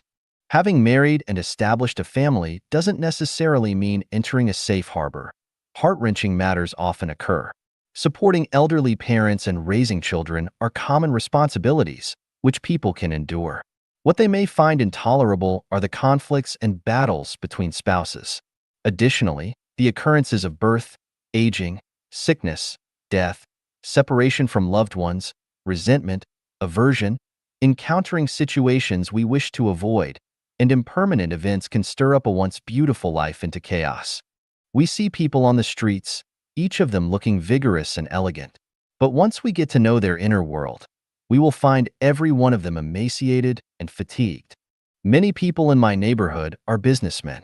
They all have nice houses, servants, and good cars. Then they should be happy and satisfied, right? The answer is no. When I chatted with them one day, one of them said, "Actually, if I have $1 million RMB, I will be doing well in China." Another person, as if he has heard the talking of an alien, taunted, "$1 million? What can you do about it? It is barely enough to buy and decorate an apartment." Another said to me, "I heard you are writing a book, right? You are a little old-fashioned. Don't you know that in today's time you are everything if you have money and you are nothing if you don't? Make haste to earn money." Yet another person, a woman, preached, "Nowadays money is God. How much is conscience worth?" I was overwhelmed, and I shuddered. No wonder they are constantly striving, always chasing after every penny and valuing money over everything else. I see the world as ruled by goblins, devils, and monsters. Am I wrong? Or am I the real devil? Or do I simply not fit in with this world at all? I feel that living is suffering, and human life is rightly a sea of suffering. The sea of suffering is boundless, but turning back is the shore. Turning back? What does turning back mean? Turning back means death. Why die? For living is worse than death. How to die? Nirvana. How can nirvana be achieved? Through self-improvement and self-refinement. How does one self-improve and self-refine? By raising consciousness and increasing wisdom. What is wisdom? Wisdom is the supreme and profound understanding of life and death. How can one acquire supreme and profound wisdom? By understanding what life and death are. Then what is life and what is death? That one is inexplicably brought into the world as a result of karma is called birth and life. That one rushes about blindly and departs the world unjustifiably is called death. Birth is accidental. Is death inevitable? Both birth and death are inevitable. Since both death and birth are inevitable, and individuals have no choice and cannot resist, then why do we have to understand life and death? By understanding life and death, one can cast off life and death. How can one cast off life and death? By reaching the realm of no birth, no death. What is the realm of no birth, no death? Elysium world is the realm of no birth, no death. What is Elysium world? Elysium world is one of the 36-dimensional spaces, namely the world described by Jesus and Sakyamuni.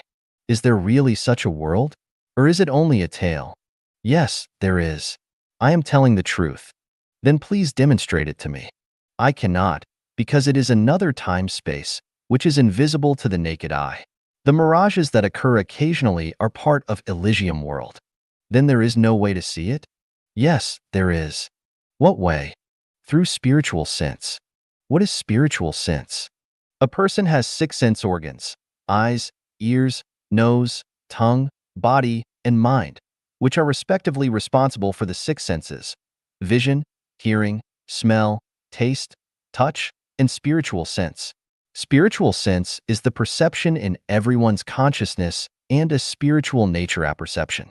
Why does my spiritual sense not have such capability? Because your spiritual sense is too dull. Why is my spiritual sense dull? Because it has been polluted. What has polluted my spiritual sense? Your spiritual sense has been polluted by images in nature, the values of human society, and your prejudices. Then how can I restore my spiritual sense? By awakening to the truth. What is awakening to the truth? Awakening to the truth means getting to the bottom of a phenomenon. What is a phenomenon? A phenomenon can be anything that we see, hear, smell, taste, or touch. According to you, there are too many phenomena. Yes, Buddhism talks about 84,000 Dharmapariyas, but actually, Dharmapariyas are unlimited. What is Dharmapariya? Dharmapariya is a means to grasp a phenomenon and find out the ultimate essence of its essence. What is essence? The essence is something concealed that causes the occurrence of a particular phenomenon. Then what is the ultimate essence of essence? The substrate causing the essence is the ultimate essence. That is to say, the greatest creator is the ultimate essence? Yes. How do we get to know the greatest creator? This book of mine can enlighten you on the understanding of the greatest creator. Oh, I see. What do you see? The birth of man is like falling into the sea of suffering, and so it is something lamentable. The death of man, however, is like being severed from the sea of suffering, and so it is something delightful. Yes, but not entirely. Why? Because death is not the final resting place. Why is death not the final resting place? Didn't you say that man will enter the Elysium world after death? Death is only a surface phenomenon. Behind death is the transmigration of life.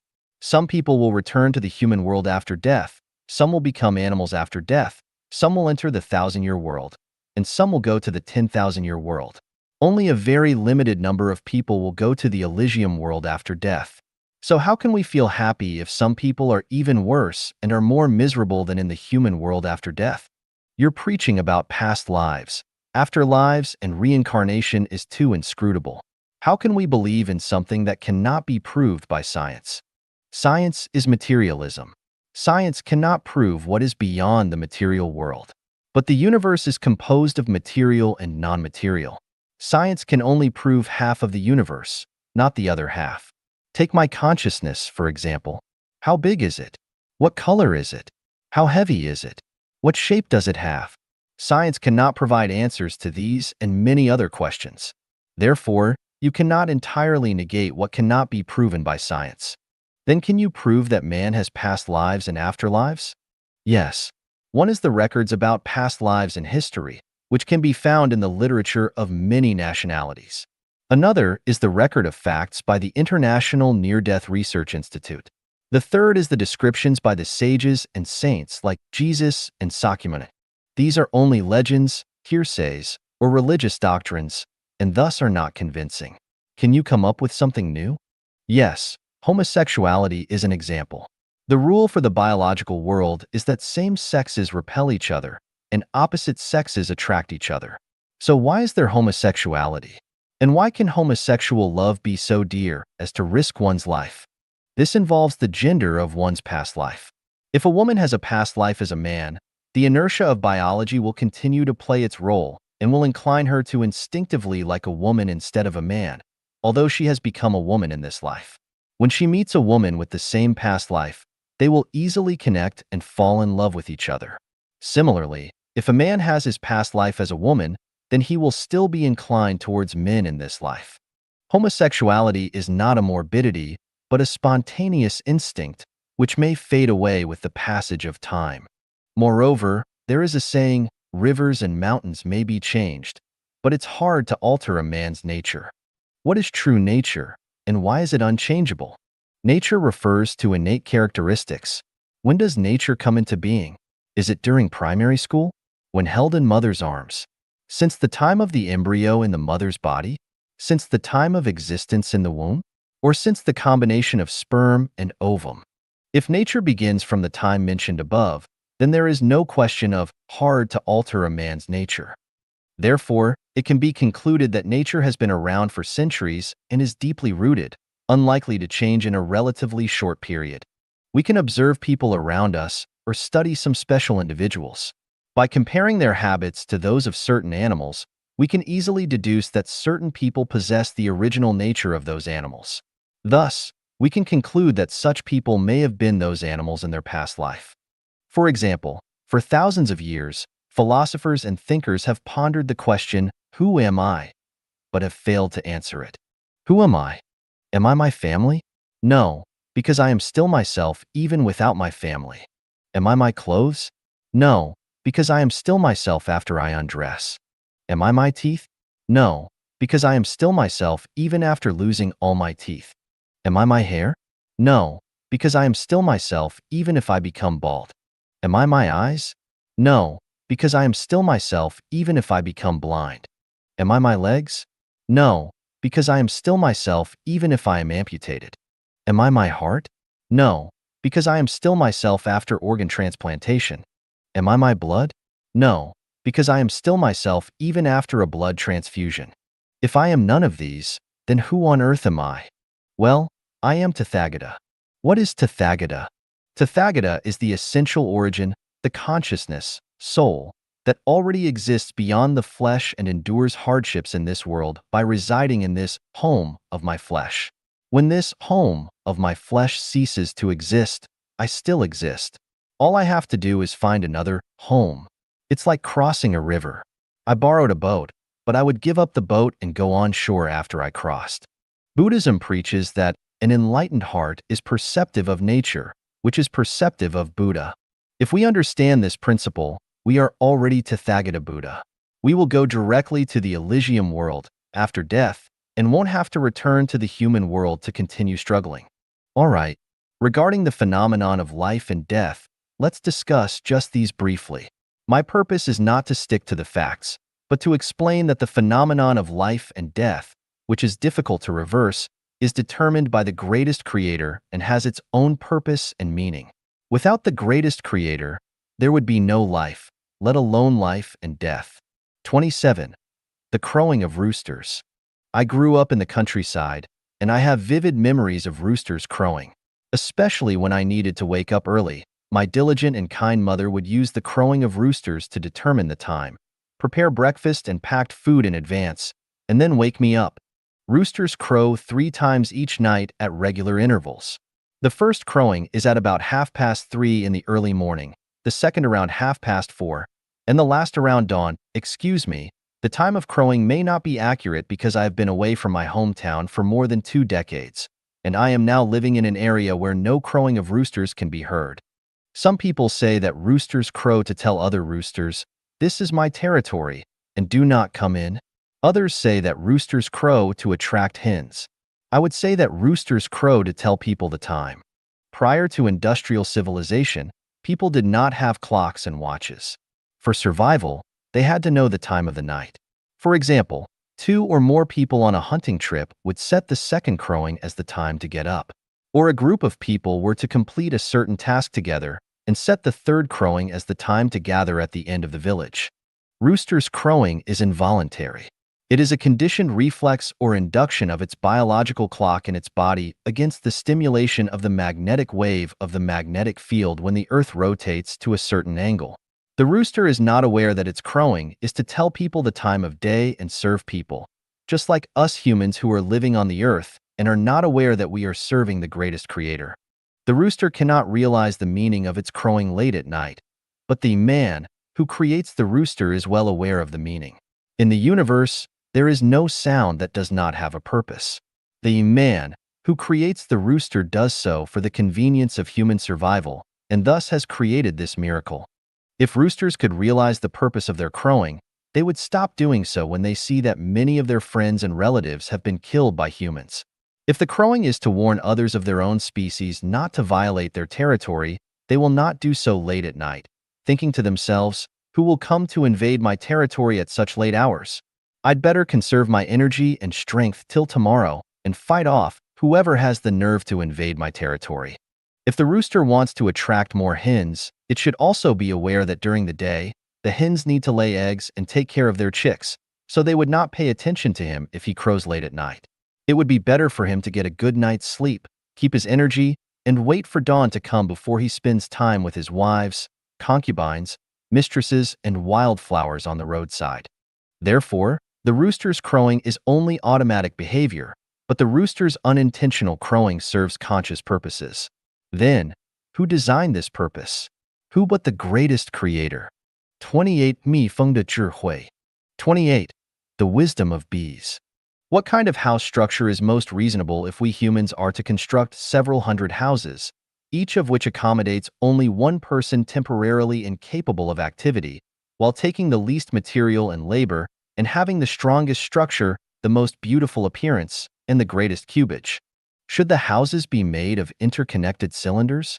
No, the different sizes of human legs and waists may prove a waste of some space, and the waste of space means the waste of labor and materials. So it is not the most economical way of house building. In addition, cylinders have too little contact area between them, and it is not enough to serve as a wall for two rooms. Should the houses be made of interconnected cubes? No, the four corners will be a waste of space. It does not look very pretty either. Should the houses be made of adjoining octahedrons? No, the more sides a structure has, the more difficult it is to build and more time-consuming. Should houses be made of many irregular shapes? No, the houses thus constructed will not appear good, besides a lot of more time and material may be wasted. Then what structure is most reasonable? The honeycomb of bees is the most ideal structure. The honeycomb is made up of hexagonal columns. Since the lower part and middle part of the larva are different in sizes, the bottom of the honeycomb has been made into three congruent rhombuses. In 1712, the astronomer G.F. Maraldi of Paris Observatory concluded through measurement that the obtuse angle of the rhombus is 109.28 degrees and the acute angle is 70.32 degrees. For these figures, a French scientist specially consulted a Swiss mathematician. What is the most economical way in terms of materials to construct a hexagonal column with a bottom consisting of three congruent rhombuses? The mathematician's result is that the column can use the least possible material only if the obtuse angle of the rhombuses is 109.28 degrees and the acute angle is 70.32 degrees. Wow! The bees are too wonderful. Long before the birth of man, they have solved the problem that man has not discovered and realized until now. Each bee knows that the column can be constructed most effectively and economically only if the obtuse and acute angles of the rhombuses are respectively 109.28 degrees and 70.32 degrees.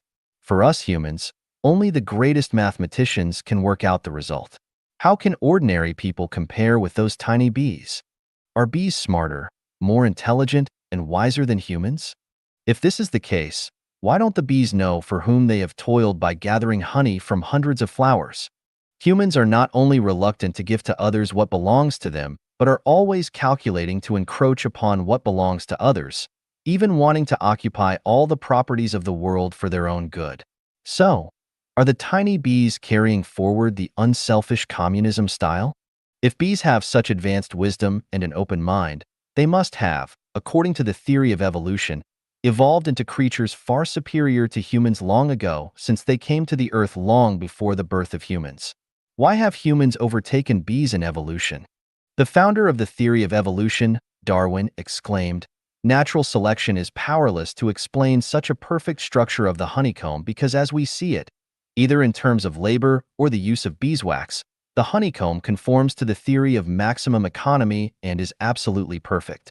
Then, even the originator of the theory of evolution has realized that the wisdom of bees does not result from evolution. We are also clear that the wisdom of bees cannot compare with that of humans. And bees would certainly not carry forward the unselfish communism style for humans who have been severely exploiting them.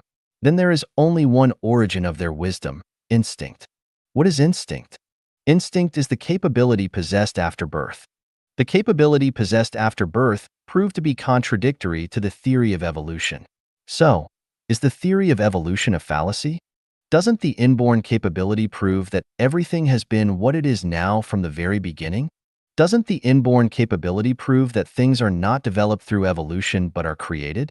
Doesn't the inborn capability prove the ability of the greatest creator who has created everything?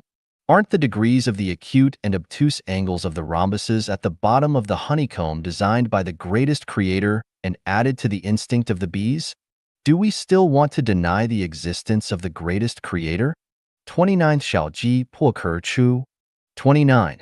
The chick hatches from its eggshell. The chick emerges from its eggshell after 21 days of being hatched by the hen. During this time, the yolk and egg white inside the egg transform into a chick. Before hatching, the chick is isolated from the outside world, and it does not learn how to break the shell from any external source. Despite this, the chick eventually manages to break the shell and enter the world. The rooster spends all day trying to seduce hens and never cares about the life or death of the chicks. Even if the mother hen complains that the rooster doesn't take care of the household chores or educate the offspring, the rooster has an excuse. "Who knows if I am the father of this little thing? Last month, I saw you fooling around with the neighbor's rooster." Well, the rooster won't pass on any experience to the unhatched chicks. So, did the mother hen teach the chicks how to break out of the eggshell? No. If it had the consciousness to teach the chicks this, it would be better to just help the chicks break the shell itself. So, who taught the chick? Who told the chick about the colorful and wonderful world outside? And how does the chick know that its tender little beak can peck through the eggshell? Why is the eggshell thick enough to protect the chick yet thin enough for the chick to break through? There is only one answer: instinct. Instinct is not evolutionary. It is innate. This means that the first chick hatched from the first egg laid by the first chicken on Earth already knew that there was a world outside the eggshell where it could survive, and that its small pointed beak was strong enough to break through the eggshell. Of course, it does not have this awareness. When the time comes, it just pecks its way out. So, since it is instinct, and since the first chick hatched from the first egg on Earth already possessed this instinct without any genetic information, we can only ask the greatest creator. 30. 候鸟迁徙，奥秘在哪? 30. What is the secret of bird migration? When I was young, I used to see flocks of wild geese flying in the blue sky in my homeland in late summer and early autumn. Just as described in the primary school textbook, autumn is coming and it is getting cooler. A flock of wild geese is flying southward, sometimes in the formation of the fork and sometimes in a line. One day, at the turn of the rainy and dry season this year, I was queuing at a service station in Zimbabwe, where petrol was in short supply. Suddenly, some noises in the sky caught my attention. I looked out of the car window and spotted a dozen crow-like birds perched on a large tree not very far away.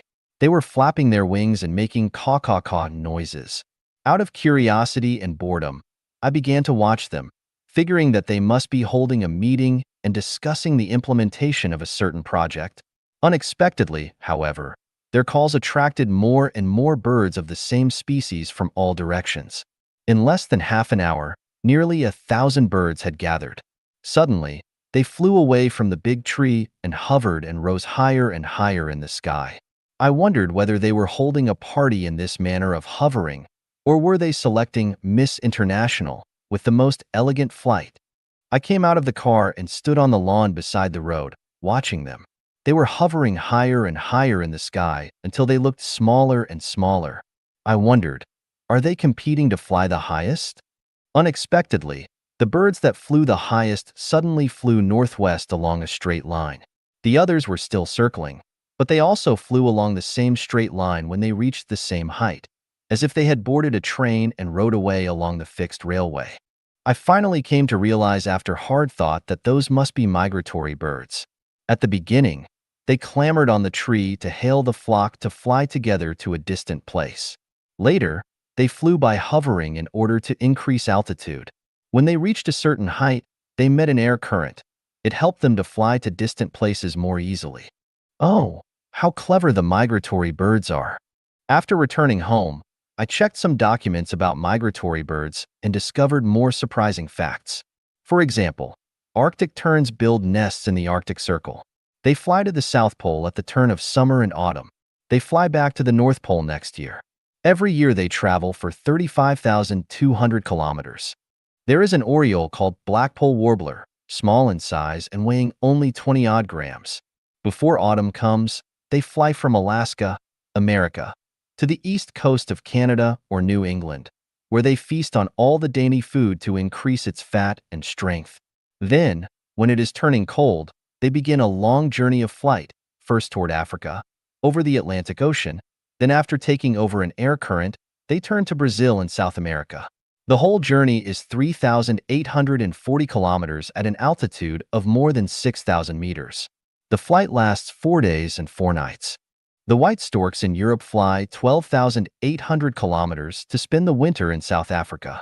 The long-tailed cuckoos in New Zealand fly 6,400 kilometers to spend the winter in the Pacific Islands. Seagulls in England's Isle of Man fly from Wales to Brazil at over 700 kilometers a day for 16 consecutive days. The wild geese fly over the Himalayas mountains at an altitude of 9,000 meters. What is more incredible is that generally, the older generations of cuckoos start their journey earlier. Smaller cuckoos usually start their migration a few days later. Unaccompanied by their parents, small cuckoos make their first flight to a strange place and can fly to their destination unerringly and unite with their parents. On the contrary, young starlings set off earlier than their parents and reach their destination all by themselves. Marvelous. Incredible. I wonder how they know that the cold weather is coming. How do they know which day is suitable for flight? How do they know that there is an air current at an altitude of thousands of meters? How do they know that this air current would carry them to their desired place? How do they know that that remote place is now a time of spring and flowers with sufficient food? What power has propelled them to embark upon such an epic journey across oceans? How do they travel round trip without going astray? How do they identify directions while flying? How do they find their habitat without being accompanied and guided by their parents? I searched for scientists' explanations and found the following 4 major answers. Something like a biological clock inside the migratory bird can sense the upcoming cold and the appropriate time to take off and can calculate the position of the sun while flying in the sky and determine its direction and route of flying by continuously adjusting the angle between itself and the sun or stars with the help of the sun, the moon, and the stars. An inherent meteorologist, migratory birds can determine the duration of their stay at the habitat and the timing of migration according to meteorological conditions such as temperature, lighting, wind direction, and rainfall. They can choose a sunny day to begin their flight, adjust their flying manner according to the changes and fluctuations of wind directions and barometric pressures, and make use of the ascending air current for gliding to save their energy. Extremely sensitive to geomagnetic waves, migratory birds can identify their directions according to geomagnetic waves and can decide the time of migration and habitat according to the geomagnetic information known to them. Through millions of years of evolution, birds have gradually realized the rules governing the seasonal changes of climates and have formed a fixed pattern through generations of accumulation of experience and passed on the genetic information to each succeeding generation. All 4 explanations above seem reasonable, but a deeper analysis may reveal that they are fanciful and groundless. According to the first explanation, it seems that migratory birds can calculate their own positions, identify their direction, and derive the direction and route of flight based on the position of the sun. Well, isn't it the migratory birds who calculate the airflow at an altitude of several kilometers? Wow, migratory birds are much smarter than Einstein. With a brain the size of a little finger, they can calculate the airflow in the sky at an altitude of several kilometers without using instruments or measurements. Moreover, they can fly and calculate their direction without using a compass, a sextant, a compass, or a calculator. It's too miraculous and extraordinary. This explanation is too mythological and absurd. According to the second explanation, migratory birds are born meteorologists who can take off on a sunny day by choosing different climatic conditions. This suggests that migratory birds are more knowledgeable than all the scientists and engineers in meteorological bureaus worldwide. However, in abnormal weather conditions, migratory birds might miss the air current in the sky and have to wait for the cold current. This could be fatal for them. Swallows always return accurately to the nests they built the year before. It is said that swallows in a small town in America always return at dawn on March 29th of the following year. How should we interpret this phenomenon? The third explanation is a little mythical. Migratory birds can identify the direction through geomagnetic waves and decide the time of migration and habitat according to the geomagnetic information known to them. However, it is unclear how migratory birds can detect the existence of air currents at an altitude of thousands of meters using geomagnetic waves. The fourth explanation is a typical theory of evolution and seems flawless. As we know from the description of the chick's breaking of the eggshell in the preceding section, the theory of evolution is challenged by the fact that the first chick hatched from the first egg laid by the first hen on Earth could break the shell without inheriting any genetic information or shell-breaking skills. Therefore, is the theory tenable when it comes to migratory birds? Based on the radioactive isotope determination method, scientists believe that the Earth is 4.6 billion years old, animals appeared about 1.8 billion years ago, invertebrates about 438 million years ago, fish about 380 million years ago, amphibians about 290 million years ago, and reptiles about 245 million years ago. Dinosaurs died out about 135 million years ago, mammals appeared around 65 million years ago, and humans appeared about 1.6 million years ago. First, let's not question the accuracy of the radioactive isotope dating method.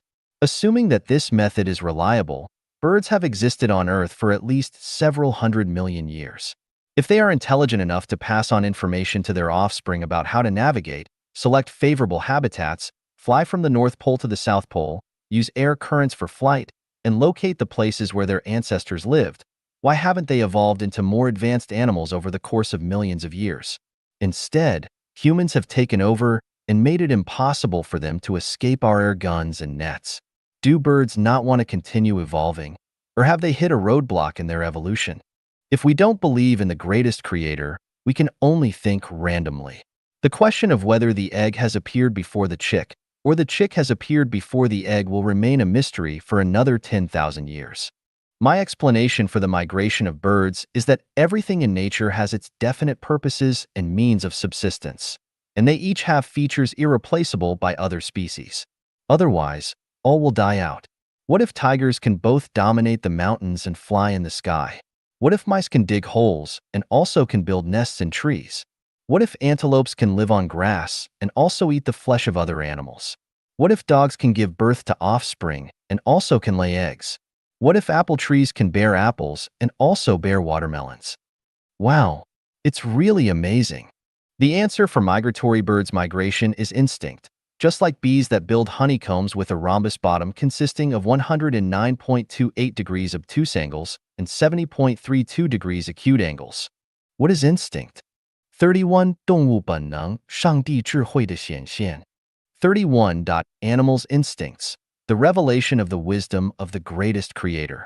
It is not the case that roosters can crow, bees can build honeycombs, chicks can break eggshells, and migratory birds can migrate because these animals possess great wisdom or are good at learning and summarizing experiences. Rather, their instincts are the revelation of the greatest creator who has created them. In addition to the above examples of instincts, there are many other instances. Termites can build air-conditioned nests. Many fish can discharge electricity. An American eel can discharge electricity of 880 volts. Fireflies can produce light, dragonflies can rise vertically or make designed fly in the air. Turtles can lay their eggs in warm sand for them to hatch and protect themselves. Chameleons can change the colors of their bodies at will, and bats can locate food via sonar in pitch darkness. Mollusks like snails have a tough home to protect themselves. Now let's look at the bird's skill in nest building. An African weaver bird, in particular, can select soft twigs and grass to build an apartment that holds snakes at bay and keeps water from leaking in. Silkworms can spin silk, spiders can weave webs, and homing pigeons can locate their own nests. The ants are capable of well-organized and well-planned collective activities. Worms can restore themselves if one part of their bodies is cut off. Military dogs have extremely sensitive olfaction. All these are the embodiment of animals' instincts, which are not results of millions of years of evolution, but have existed from the very moment the animals appear on Earth. If we attribute animals' instincts to the wisdom and talents of animals without looking for their creator behind them, then it is as if we are seeing planes flying in the sky and marveling at the wisdom and cleverness of the plane, neglecting the wisdom and talents of the plane's manufacturer. 32. 天女散花，蒲公英的绝技。32. Celestial beauty scattering flowers, the stunt of dandelions. I remember that when I was young, there used to be clumps of dandelions growing beside the aqueducts, on the ridges of fields, and on waste grasslands in my hometown. We called them spur arrowroot, and a traditional Chinese medicine doctor called them thistle. They can be used as medicine. A perennial herb, dandelions have yellow or aubergine flowers. When the flower seeds are ripe, on the crown will grow many white flocky umbrella-shaped silky strands. With a small wind, these umbrella-shaped silky strands will carry the flower seeds and fly to a distance. My most unforgettable memory of dandelions is when I plucked a handful of flower seeds with my young playmates and placed them close to the mouth and puffed at them vehemently to see whose flower seeds can fly the highest. The blown flower seeds are like several hundreds of paratroopers who jumped simultaneously off the plane. The scene is very spectacular. One day while we were enjoying ourselves, Grandma asked us, "Look, why do these flower seeds have hair on their ends?" Whoever can answer this will get a piece of rock candy as a reward. Looking at each other, none of us knew the answer. My grandma said, "The hairs on the end of the flower seeds of spur arrowroot are to carry the seeds to a more distant place when the hairs fly with the wind. If they fall to the original place, all the seeds will grow in the same place the following year, and the family will be too crowded." Oh, this turns out to be the secret. In nature, plants have a great many ways to spread their seeds. I think dandelions are the smartest. They grow hairs so that the wind can scatter their seeds to a faraway place. The design is ingenious and unique and can be called a stunt in this aspect. Another plant looks a little like Siberian cocklebur, of which the leaves resemble the donkey's ears in size and shape, so it is also called donkey's ear by my vernacular. I remember once my cousin was infuriated when he sheared about a dozen sheep at home. Why? Because there were a lot of Siberian cockleburs attached to the sheep's wool. In each Siberian cocklebur, there were about 30 bristles, and on the top of the bristle was a barb. The barbs had tightly grabbed the sheep's wool, and it was extremely difficult to take them off and had to be torn off one by one. Look, the plants that look like Siberian cocklebur are also very clever. They use barbs to clutch at anything that they come up with, so that their children can be brought to a distant place to expand their territory of growth. I can remember another time when my wife and I went on a trip to a lakeside. We drove from Harare. After driving along Bulawayo for more than 40 kilometers and turning left for more than 10 kilometers, we could see the lake. We parked the car at the campsite beside the lake and walked along the grass clumps on the lakeside. We had to stop after walking for only 20 minutes. It turned out that the woolen skirt of my wife was covered with thousands of grass seeds, whose names I did not know. From one side of the seed stuck out a forked burr, which has a barb on its top. The barbs hitched the wools of the skirt and could not be gotten rid of by shaking or by brushing. We had no choice but to return to the campsite, where we spent nearly 2 hours taking them off one by one. It was clear that the grass also has its skills to disperse its offspring. In addition to the methods of seed dispersal employed by dandelions, Siberian cocklebur, and grass, I have also seen another way in which plants spread their seeds. When I lived in room number 11 next to the Bulgarian embassy in Harare, there was a plant in the garden that looked like a small tree. I did not know its name. One day, I accidentally spotted many walnut-sized fruits on the plant, and out of curiosity, I picked one. Before I peeled it, it exploded and dozens of seeds were ejected. These fruit-like things had only a very thin husk, and inside them was air. When they were inflated with air, they would blow up automatically, ejecting the seeds from inside. It is amazing to think that each plant has its own magic powers to spread its seeds. Did they themselves figure out all these wonderful methods of seed dispersal? Can the theory of evolution offer an explanation? Or were these stunts designed by someone who created them? Why don't we say that alarm clocks are wise and clever in keeping good time and giving correct time? Why don't we say that inductive missiles possess wisdom? Why don't we say that computers are incomparably wise and intelligent when they can search millions of pieces of related information in a few microseconds? Why don't we say that robots, radios, televisions, and video cameras are clever and smart? Because we know that they don't possess wisdom and talents themselves, but only reflect the wisdom and talents of their creators behind them. Then why don't we attribute animals and plants' instincts to the greatest creator that made them? Millions of scientists all over the world are racking their brains and investing a huge amount of manpower and money to explore the talent and wisdom of animals and plants. Have they found the root of the question? I can say for sure that if we don't look through the phenomena and investigate the power behind them, we will only see the moon reflected in the water instead of seeing the real one hanging in the sky, and we will remain completely ignorant even if we are given another 100,000 years. When a dog sees a robot at work, it may think that the robot must be extremely intelligent and wise. The reason is that the dog does not know that the robot is made by man.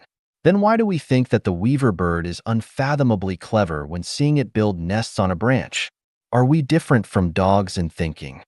33 神秘的金字塔昭示着什么? 33. What do the mysterious pyramids signify? Nearly 1,000 pyramids have appeared on Earth, where humans reside.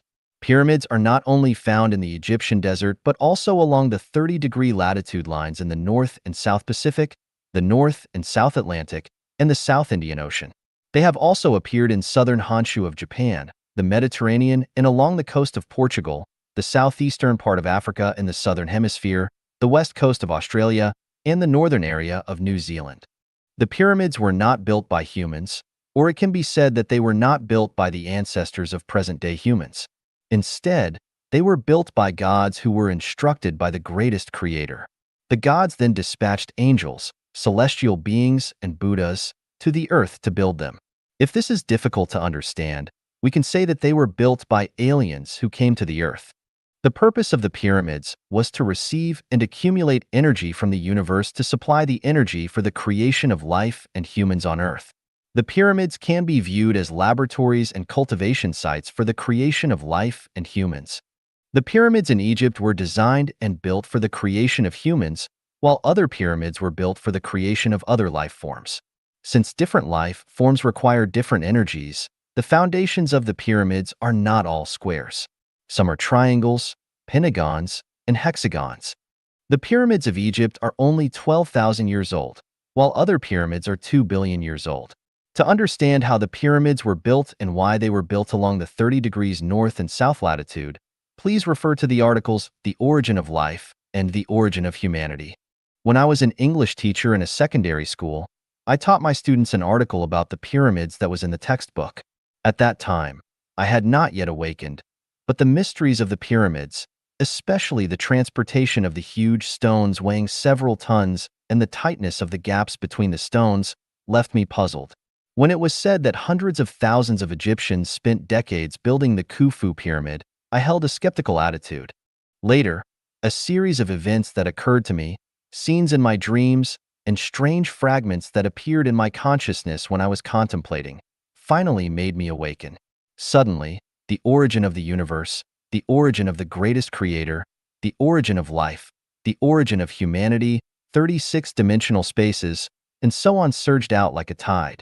Once these things came out, I was no longer myself. A powerful force compelled me to act according to its consciousness. I now feel like a robot, like a servant. I have to write, keep writing, only by outlining what is in my head can I feel at ease. Otherwise, it will drive me crazy. Regarding the pyramids, I collected an article from King Yeonju for everyone to contemplate and analyze. The full text is as follows. There are about 80 scattered pyramids on the west bank of the lower Nile River. They are the tombs of ancient Egyptian pharaohs, kings. Egyptians call them Barimus, pyramids, meaning high. From all sides, they are an isosceles triangle with a smaller top and a larger bottom, very similar to the Chinese character Jin, gold, so people vividly call them pyramid. Yi, 浩繁的工程, an incredibly complicated project. The greatest pyramid is the tomb of the pharaoh Khufu of the 4th dynasty. Built around 2700 BC, the pyramid is 146.5 meters high, equivalent to a 40-story skyscraper. The foundation of the pyramid is a square, and the length of each side is 230.6 meters. The pyramid covers an area of about 52,900 square meters. The Great Pyramid was built with approximately 2.3 million stones of different sizes. The lightest stone weighed 1.5 tons, and the average weight was about 2.5 tons, with a total weight of approximately 6.848 million tons. If we were to use trucks with a carrying capacity of 7 tons, it would require 978,286 trucks. If we were to connect these trucks end to end, the total length would be 6,200 kilometers, which is longer than the distance from Hainan Island in southern China to Mo in the north, or from the Pamir Plateau in the west to Shanghai in the east. Along the banks of the Yangtze River, the trucks would stretch from the Tuachuo River in the upper reaches to the Wusong entrance in the lower reaches.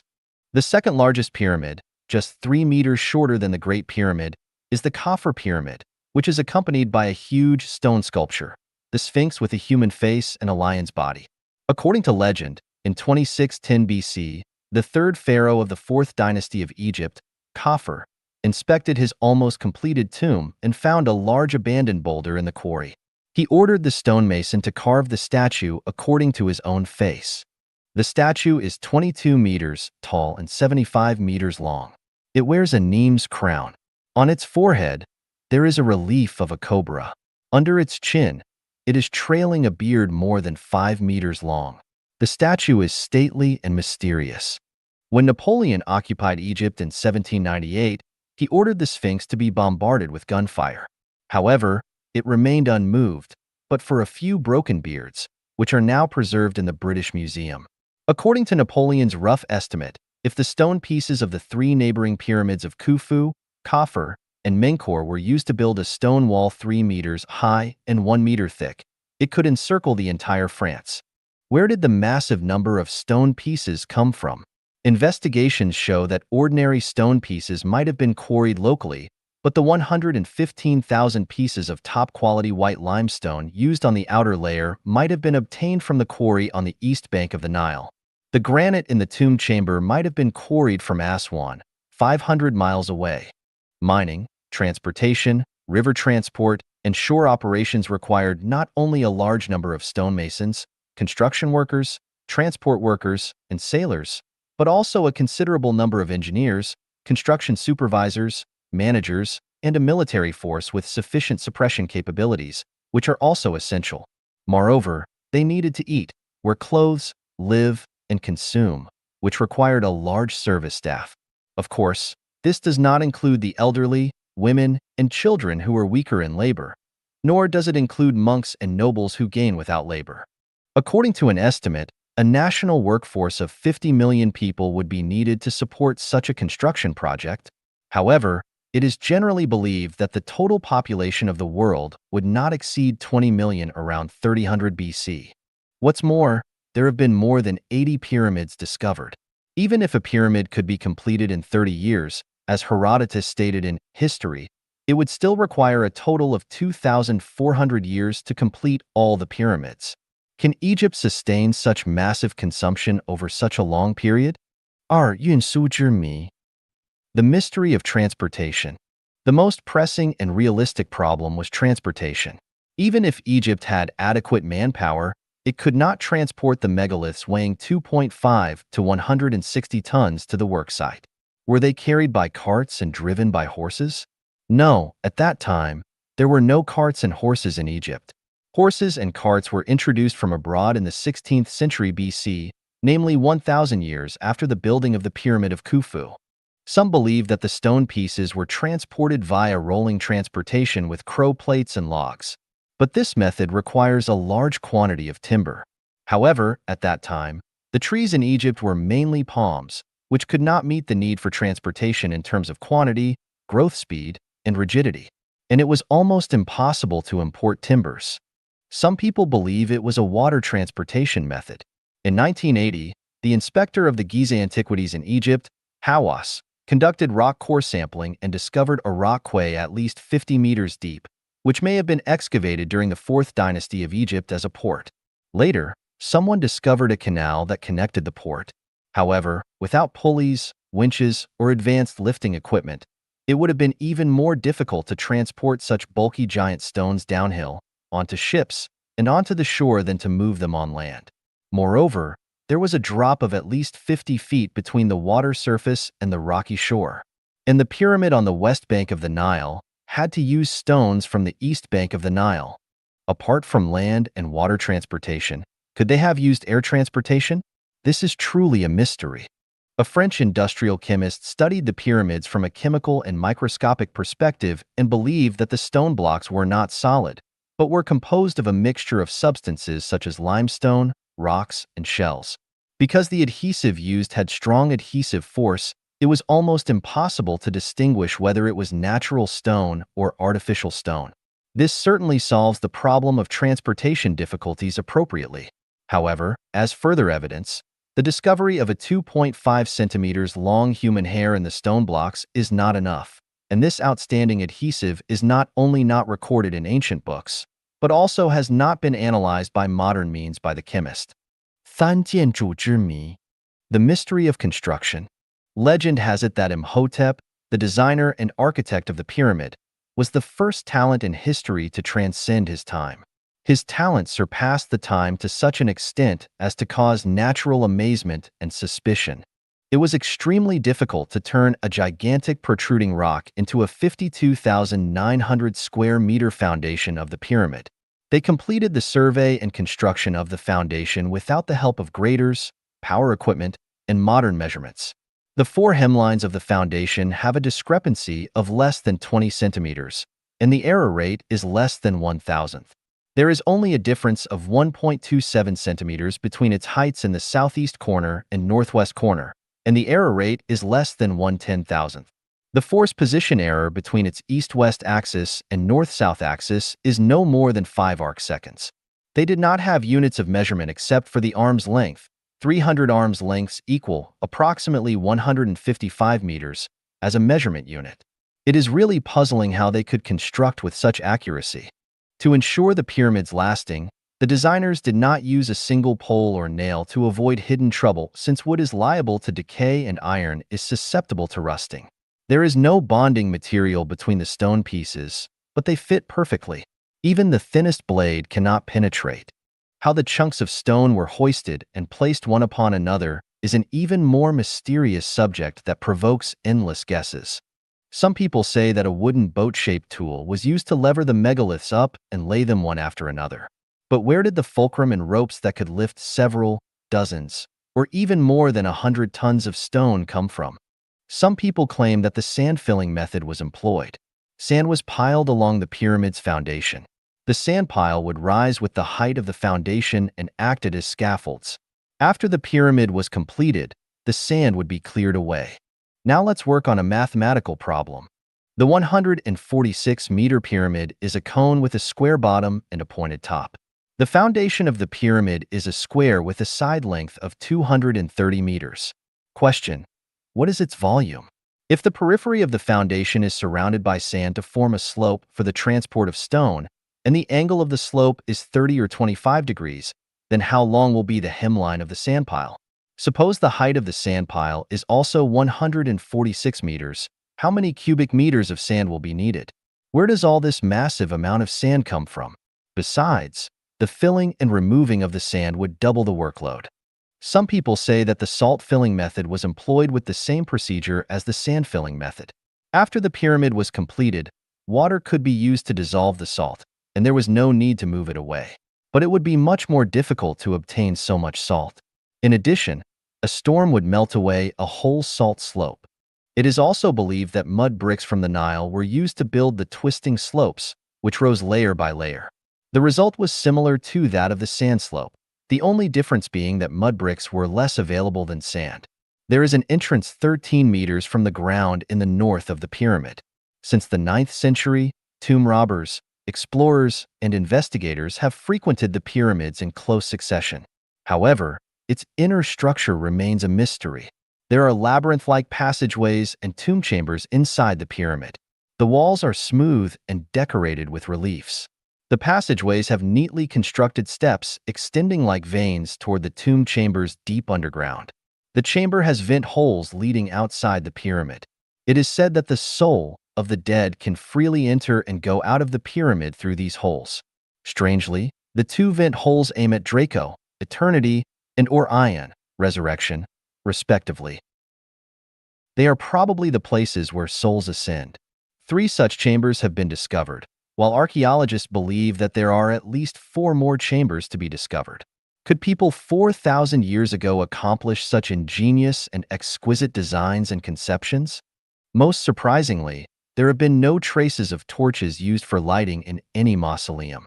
Archaeologists have used modern instruments to analyze the dust that has been accumulated for 4,600 years. No ashes have been discovered, nor are there any traces suggesting that soot has been scraped off. We should know that these instruments can analyze 1/millionth of the chemical ingredients inside each particle of dust. They could not have carved reliefs, cleaned chambers, or moved the corpse of the pharaoh in total darkness. What kind of lighting have they used? Until now, we have found no clues in this aspect. 4. 数据之谜. The mystery of numbers. Several precise equations shown by a few numbers have puzzled archaeologists, architects, geographers, and physicists. Equation 1. Pyramid weight x 10 to the power of 15 equals Earth's weight. Equation 2. Pyramid height x 1 billion equals distance from Earth to the Sun, 150 million kilometers. Equation 3. Pyramid height squared equals area of pyramid face triangle. Equation 4. Pyramid base perimeter, pyramid height equals circumference, radius. Equation 5. Pyramid base perimeter x2 equals equator's time degree. Equation 6. Pyramid base perimeter slash pyramid height x2 equals pi equals 3.14159. Who would believe that these figures are just coincidences? Furthermore, the longitude running through the pyramid is the meridian of the Earth, a line that divides the land and oceans into equal halves. The foundations of the pyramids are located right in the gravitational center of each continent. In addition, the dimensions of the Great Pyramid and the magnitude of the North Hemisphere are extremely similar in proportions. Thus, it has been inferred that the Egyptians worked out the oblateness of the Earth 4,000 years ago. The positions of the axes of the Earth's 2 poles are changing every day, but after a cycle of 25,827 years, they return to their original positions. The sum of the diagonals of the pyramid is 25,826.6. We know that the Pythagorean law was not discovered until 1,000 years after the completion of the pyramid, and that not until 300 years later did Zhu Chengji work out the circumference ratio to such accuracy. The accurate calculation of the ratio came out in the West until the 16th century. Columbus discovered America 4,000 years after the completion of the pyramid, and from then, people began to have an initial understanding of the distribution of oceans and land in the world. Today, nearly 5,000 years after the completion of the pyramid, we are finally able to work out the weight of the Earth and the distance between the Sun and the Earth. But how could people 4,500 years ago conduct such accurate calculations? 5万古长存之谜. The mystery of its long-lasting existence. It is said that of the 7 great wonders of the ancient world, some have collapsed, some have disappeared with the passage of time, and only the pyramids have stood the test of time and still stand towering. What is the secret to their permanent existence? Let's first do an experiment. Pour a certain amount of rice, sand, and gravel respectively, and soon 3 cones will be formed. Although they are different in quality, they are quite similar in shape. If you conduct a measurement, you will find that their cone angles are all 52 degrees. This naturally formed angle is the most stable angle and is called the limiting angle and stable angle of natural falling. Strangely, the angles of the pyramid are exactly 1.50.9 degrees. This shows that it has been built according to the limiting angle and stable angle. The wind in the desert is fierce. Due to the unique shape of the pyramid, the strong wind is forced to slowly rise along the slope or edges of the tower. The windward side of the tower becomes smaller and smaller from bottom to top. When it reaches the top, the windward side approaches zero. This unique shape, which uses softness to overcome hardness, minimizes the destructive power of the wind. People also know that the directional effect of magnetic lines can cause ground structures and even mountains to collapse. This pyramid is located at the center of the magnetic lines, and it moves with the movement of the magnetic lines and the Earth. Therefore, the amplitude it experiences is extremely weak, and earthquakes have little impact on it. The mystery of the stability of the pyramid lies in its 52-degree angle, pyramidal shape, and synchronous movement with the magnetic lines. But who can tell us how the ancient people 4,500 years ago knew that a 52-degree angle was a stable angle? How did they know to use a pyramid shape to resolve desert storms? And how did they know to lay the huge foundation of the tower at the center of the magnetic lines? 6. 微波谐振腔体和宇宙波 Microwave resonating cavity and cosmic wave. Man is mortal, but why did they dedicate so much labor and wealth to building a storeroom for a carcass? Are there any other reasons except for the king's luxury and extravagance? Yes, there are. Scientists' research indicates that the shape of the pyramid has enabled it to store a strange energy, which can cause the carcass to rapidly dehydrate and speed up mummification. The dead can thus wait for the resurrection sometime in the future. If a rusty metal coin is placed in a pyramid, it will soon become shiny and glittery. If a glass of fresh milk is placed in the pyramid and taken out 24 hours later, it will still be fresh and delicious. If you have a headache or toothache, go to the pyramid and after an hour, the swelling and pain will disappear as if a burden has been lifted. If you are suffering from neurasthenia and exhaustion, go to the pyramid and after a few minutes or hours, you will feel revitalized and your energy will be doubled. French scientist Bovis discovered that the carcasses of small animals such as piglets and puppies placed in waste bins at 1/3 the height of the pyramid did not decompose, but instead dehydrated and turned into mummies. He built a small pyramid in his workshop according to the dimensions and proportions of the Great Pyramid and achieved the same antiseptic and preserving effect. These small pyramids for home use were once popular in the United States for preservation and experimentation purposes. Czech radio technician Karl Delbar created the pyramid blade sharpener based on Bovis's discovery and was awarded a patent by the Czech government in 1959. The Egyptian scientist Healy also did an experiment. After having put the bean seeds in the pyramid for some time, he found that the sprouts were 5 times longer and the chlorophyll was 5 times more. In 1963, biologists at the University of Oklahoma determined that the Egyptian princess Manat, who had been dead for thousands of years, still had viable skin cells on her lifelike body. The most hair-raising story comes from Dr. Masu, an Egyptian archaeologist who announced that when he opened the stone door of an ancient tomb 27 feet below the Valley of the Kings after 4 months of excavation, a large gray cat covered in dust arched its back and hissed fiercely, pouncing towards the people. Several hours later, the cat died in the laboratory, but it faithfully guarded its master for 4,000 years. Some scientists believe that the structure of the pyramids creates a good microwave resonance cavity. The heating effect of microwave energy can sterilize and dehydrate the body, and the cavity can fully play the role of microwave. But how did the pharaohs 4,000 years ago know how to use microwaves? Other scientists believe that any building can absorb different cosmic waves according to their external shapes. The granite in the pyramid has a battery-like effect, absorbing and storing various cosmic waves, while the limestone outside the pyramid prevents the diffusion of cosmic waves. The supernatural power generated inside the pyramid is the result of the action of cosmic waves. But how could the pharaohs 4,000 years ago know about cosmic waves and discover the relationship between cosmic waves and stone? 七法老诅咒和核废料. Pharaoh's curses and nuclear waste. It is incorrect to think of the pyramid only as a source of life and energy. The pyramid also deters people from further exploration with its mysterious and frightening means. In 1922, people excavated the mausoleum of Tutankhamun, a king who died in the 18th century BC. The entrance to the grave bore the awe-inspiring inscription, "Any tomb robber will be cursed by Pharaoh." Scientists have traditionally dismissed the curse of the pharaohs as superstitious nonsense, yet repeated instances of misfortune and disaster have demonstrated the potency of these curses. One of the leaders of the excavation, Duke Karna, was bitten by a mosquito and suddenly died of a carbuncle. Then a visitor named Yul drowned, while the railway magnate Mr. Amaridge died of pneumonia. A journalist who used an X-ray camera to photograph the mummy of the king died of shock.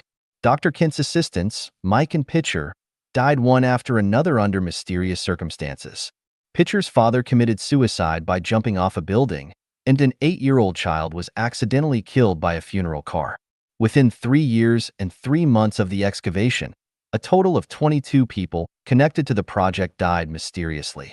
The Pyramid of Khufu also bears a terrifying inscription: "The wings of death shall fall upon those who disturb the pharaoh's peace." Dr. Ismail Taya, a professor at Cairo University, believes that there is a type of fungus called Aspergillus in mummies' bodies. Infection with this fungus can cause inflammation of the respiratory system, red spots on the skin, and ultimately death due to difficulty breathing. The American Medical Journal once published an investigative report stating that out of 100 British tourists who had visited the pyramids, 40% died of cancer within 10 years, and they were not old. Moreover, those who were daring enough to climb to the top of the pyramid quickly experienced a state of coma, and none survived. Recently, Professor Davidoff from Barry University in Miami detected radiation decay in the pyramid. Apparently, this is the main reason why British tourists developed cancer. However, there is no such radiation outside the pyramid. It seems that the pyramid structure can prevent radiation leakage, so he put forward a new and bold hypothesis. The pyramids were nuclear waste storage facilities built by prehistoric extraterrestrials. Okay, the above introduction and analysis of the pyramids are very insightful, and there is no need for me to explain further. The fact is that the pyramids are not the work of human beings, nor are they the tombs of pharaohs. There are many reasons why the pharaohs' bodies were stored inside, and one of the main reasons was to prevent the secret of how the angels created humans from being leaked and copied by humans or other aliens, causing unnecessary trouble. The pharaohs were the supreme beings among humans, and their bodies were stored in the pyramid, so people would not try to enter the tower out of respect, thereby protecting the secret from being leaked. So, what about the curse of the pharaohs? 34. 法老的诅咒，神的约束. 34. The curse of the pharaohs, divine restraint. So what happens to those who dare to trespass into the pyramid? According to the curse of the pharaohs, all intruders will be killed. Otherwise, the secret will be leaked. But what is the curse of the pharaohs? When excavators such as Carter entered a spacious room under the pyramid, they found a mud sculpture board that read, "Death will come on swift wings to those who disturb the peace of the king." Another statue had the inscription, "I am the one who is matched with the scorching heat of the desert," which forces tomb robbers to flee and is responsible for guarding the tomb of Tutankhamun. These two sentences are the curse of the pharaohs. But does the curse really have an irresistible power? Let's look at some collected examples. The excavation leader Carnarvon fell ill soon after the tomb was opened on December 5, 1922, and died. His sister wrote in her memoirs, "Before he died, he had a high fever and kept shouting, 'I heard him calling me, and I'm going to join him.'" Another leader, Carter, died in 1939 at the age of 65, seemingly not affected by the curse, but his beloved canary was bitten to death by a cobra one day.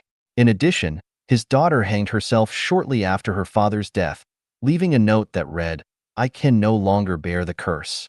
In addition, one of Carter's assistants died of lung disease suddenly one day, 3 years after the excavation work had taken place, and another assistant died suddenly at the age of 45 in 1929. British investor Carnarvon was bitten by a bug and died in pain within 6 months after the project was completed. The nurse who accompanied him in the Cairo hospital heard him shouting loudly before he died, "I'm done. I've heard the call." This nurse also died later, inexplicably. 6 months after Carnarvon's death, his half-brother Hibberd committed suicide due to schizophrenia. In 1939, Carnarvon's mother-in-law also died suddenly, allegedly also bitten by a bug. American railroad tycoon Gruelle died suddenly of the plague shortly after entering the tomb. South African millionaire Sheikh Ali was visiting the excavation site of Tutankhamun's golden mask and fell into the Nile and drowned. Professor Richard, who used X-ray examination on the pharaoh's mummy, developed a high fever after working for several days and died soon after.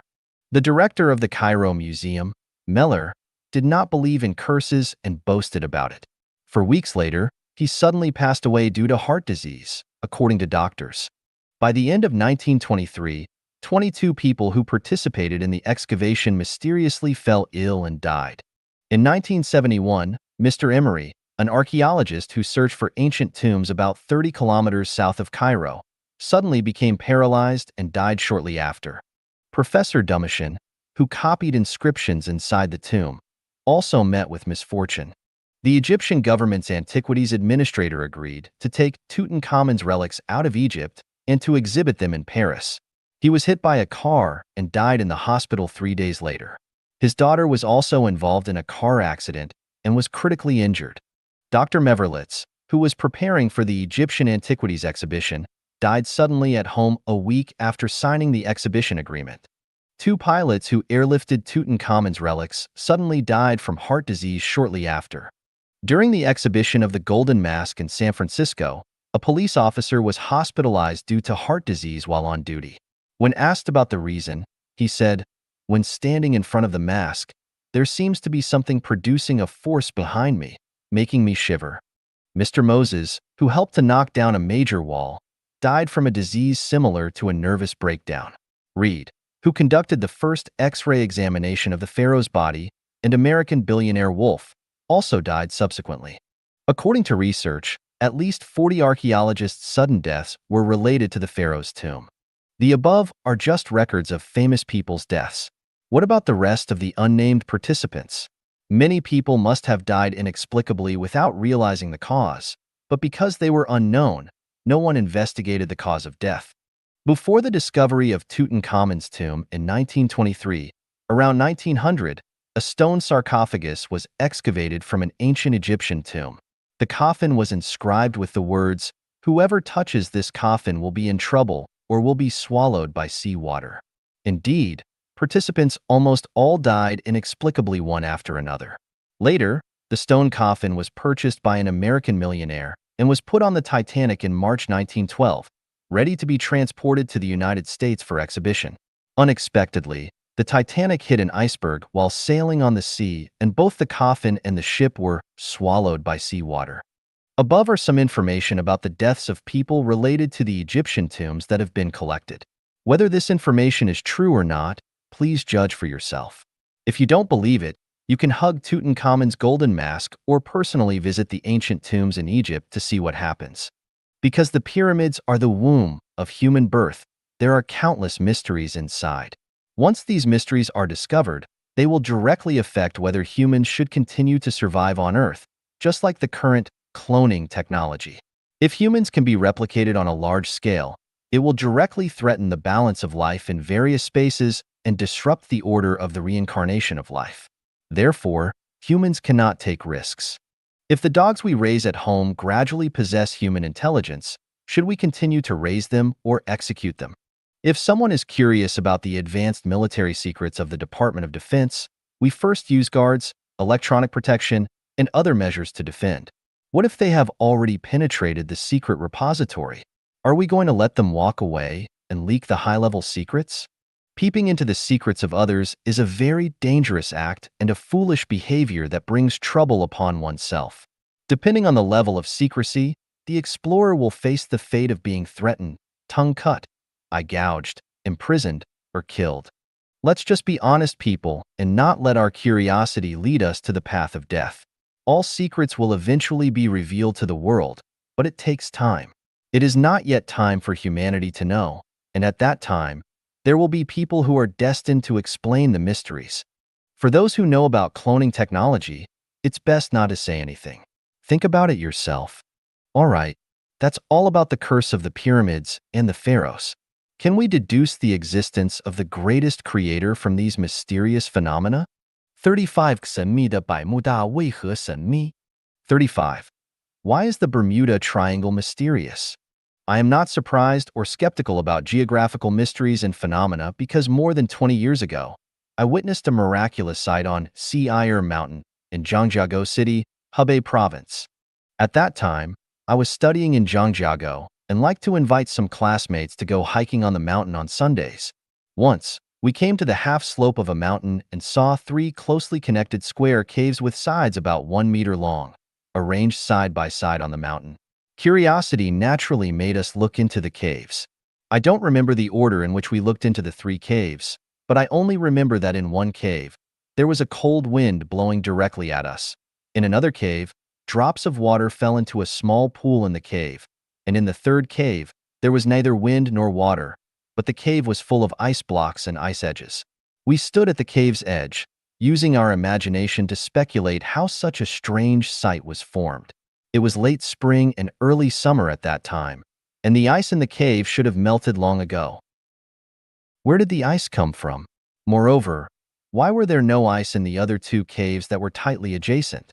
What's more puzzling was where did the wind come from in the cave? With doubts in our minds, we went down the mountain and asked a local person as if we had discovered a new continent. Do you know there are 3 strange caves on this mountain? He laughed and replied, yes, I know. One is called the Wind Cave, the other is called the Water Cave, and the third is called the Ice Cave. I knew about them since I was a child. This mountain is called Sea Mountain. If you kowtow in front of the cave, you will have sons in the future. Wow, it's amazing. Looking back, I wonder if my son is the result of those frequent kowtows at Sea Mountain.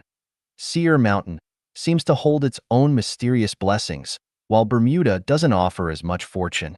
The Bermuda Triangle is called the Devil's Triangle, Death Triangle, Ship and Aircraft Graveyard, Black Hole of the Earth, and so on. So, what is Bermuda? What is the Bermuda Triangle? And why are there these terrifying nicknames? Bermuda is an archipelago of more than 360 islands located in the Pacific Ocean.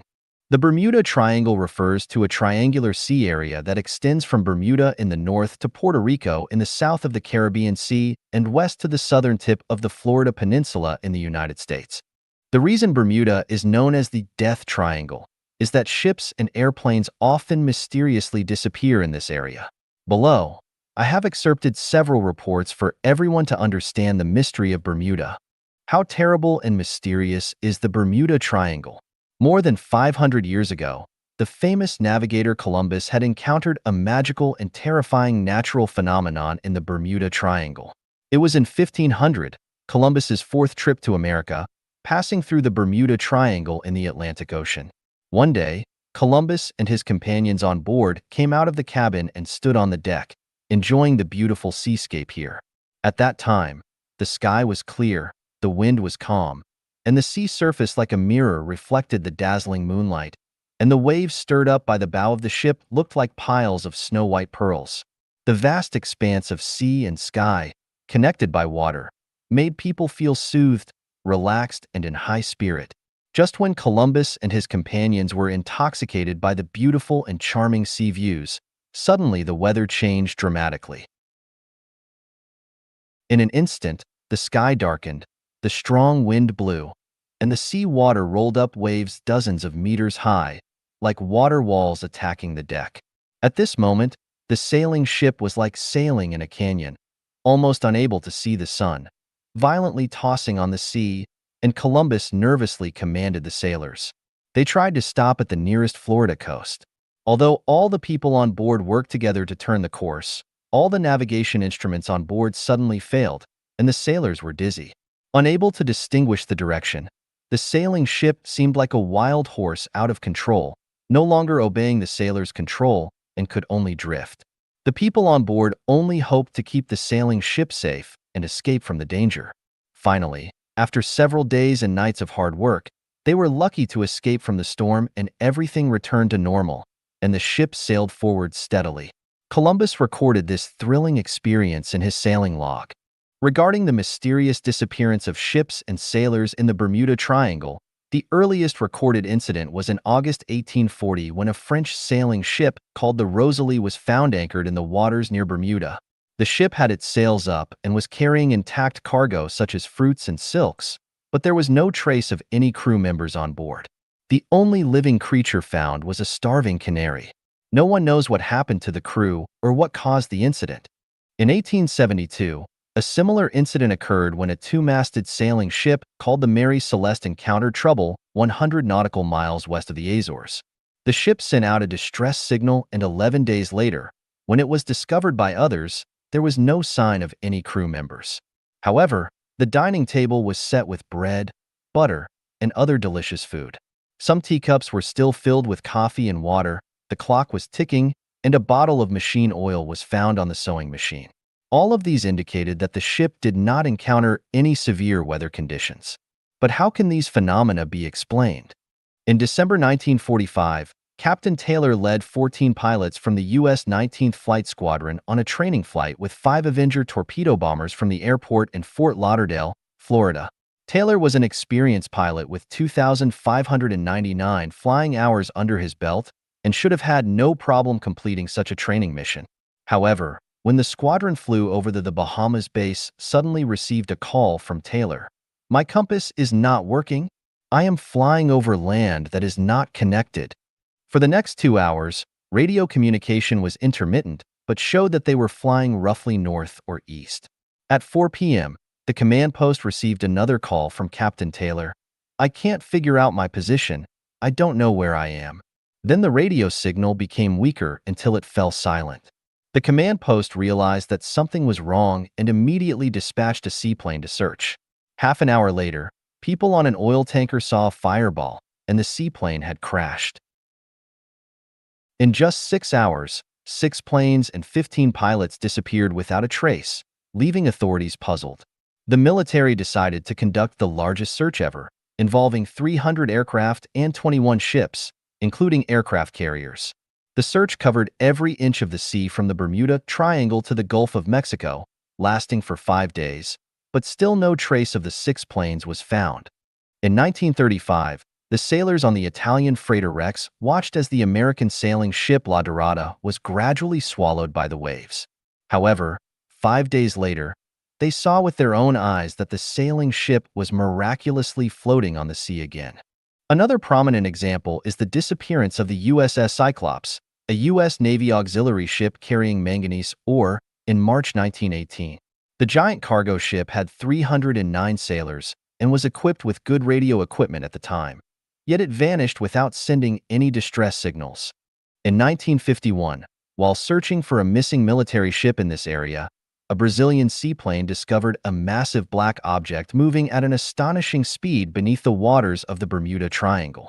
In February 1977, someone piloting a private seaplane over the Bermuda Triangle found that the compass needle was off by dozens of degrees, and the people eating on board noticed that their knives and forks had become bent. After leaving the area, they also discovered strong noise recorded on the tape of their tape recorder. A captain of the American Maritime Rescue Company once said that when he was passing through the Bermuda Triangle on a ship, the compass needle suddenly swung violently, and the diesel engine that was running suddenly lost power. The waves were turbulent, and there was thick fog all around the ship. He ordered the engineer to go full speed ahead, and finally broke through the thick fog. However, the waves outside this area were not big, and there was no fog. He said he had never seen anything like it before. In 1943, a Dr. Jusa, under the cooperation of the U.S. Navy, conducted an experiment using 2 powerful magnetic generators. After the generators were turned on, green smoke rose around the ship, and both the ship and the crew experienced some kind of stimulation. Some people recovered after treatment, but Jusa committed suicide afterwards. The result of the experiment was never published. In 1979, a joint expedition of American and French scientists discovered a huge underwater pyramid on the seabed of the Bermuda Triangle. According to photos taken by Charles Berlitz, honorary curator of the Miami Museum in the United States, This underwater pyramid is even larger than the Great Pyramid of Egypt. There are two black holes on the body of the pyramid, and seawater flows through them at high speed. The missing ships and planes all disappeared mysteriously without leaving any trace. Some crew members vanished without a trace, while the ship and other items remained intact. Why is this so? This dates back to 2 billion years ago, when the greatest creator sent many angels, super celestial beings, and Buddhas to Earth to create life forms other than humans. These angels built many life manufacturing laboratories, known as pyramids, on the 30-degree north and south latitudes along the Bermuda, Pacific, and Atlantic Oceans. After 500 million years of work, the projects were completed, and they withdrew from Earth. These areas were not seas at the time, but rather mild climate and spring-like land. In order to keep the secret, they treated these areas like children playing with mud, chefs kneading dough, sinking areas with pyramids to the bottom of the ocean, and raising the sea level to create land. The current continents were formed 1.5 billion years ago, and the Himalayas were also created at that time. Just as the pyramids in Egypt prevented others from entering, preventive measures were also taken in areas such as the Bermuda Triangle. As for the mysteries within, they can only be understood from the perspectives of space and time. Please refer to the Universe, Time and Space chapter. 36. 海市蜃楼，极乐世界的显现。36. Mirage, the emergence of the Elysium world. If I were to say that mirages are the emergence of the Elysium world, scientists, especially meteorologists and optical scientists, would surely scoff and say that I know nothing about the refraction and total reflection of light.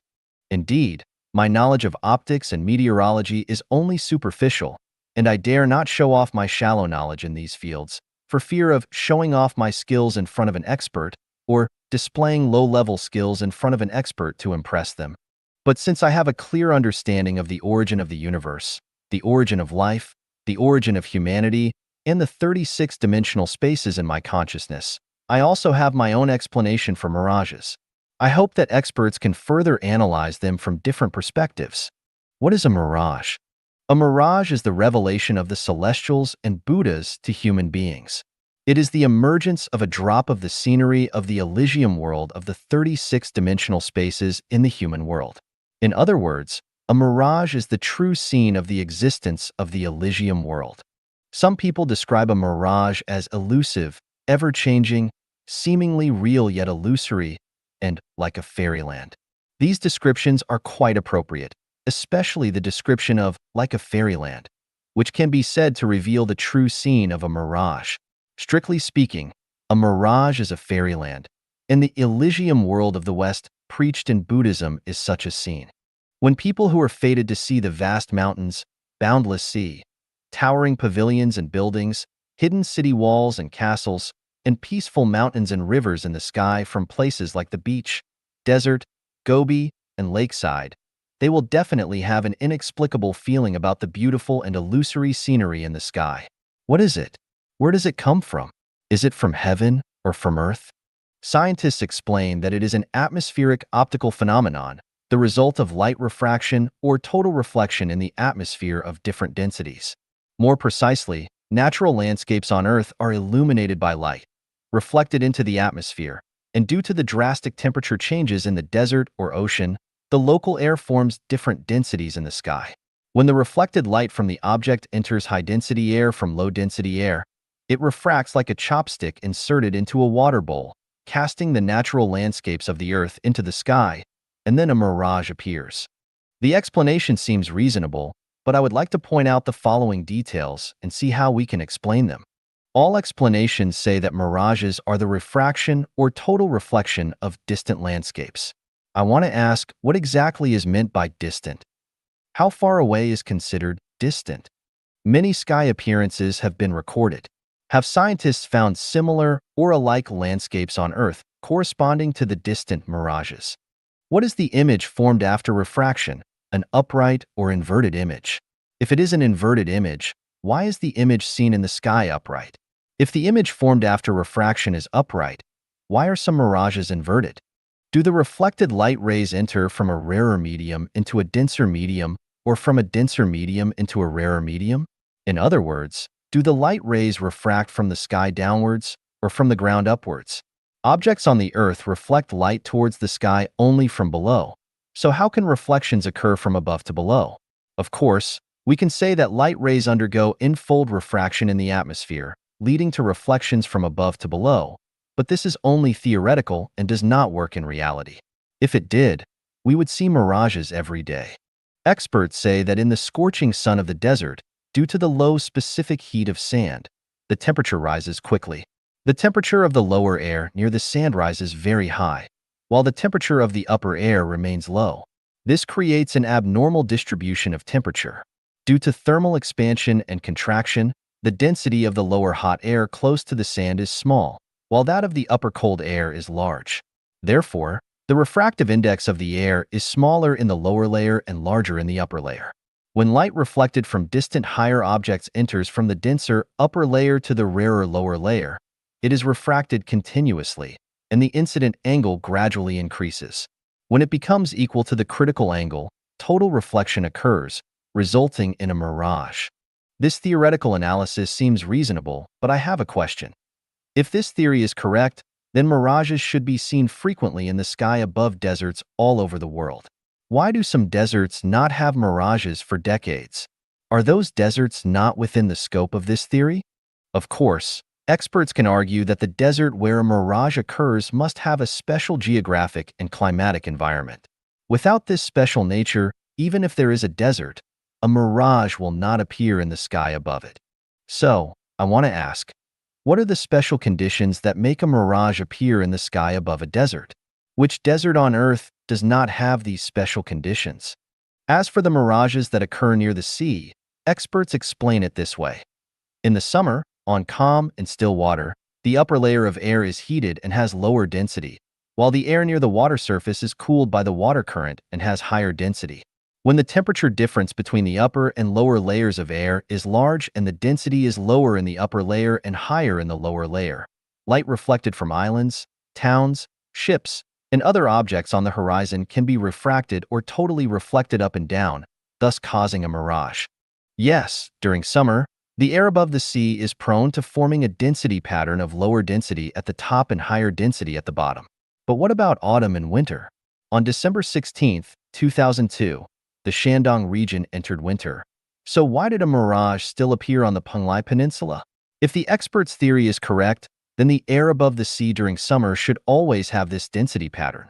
So why aren't mirages seen above the sea worldwide? In recent years, mirages have frequently appeared in the air above the Penglai Peninsula in Shandong. Some experts claim that this is due to the results of recent environmental cleanup efforts, with the air now being fresh and the environmental quality being high, leading to frequent mirages. This claim seems more like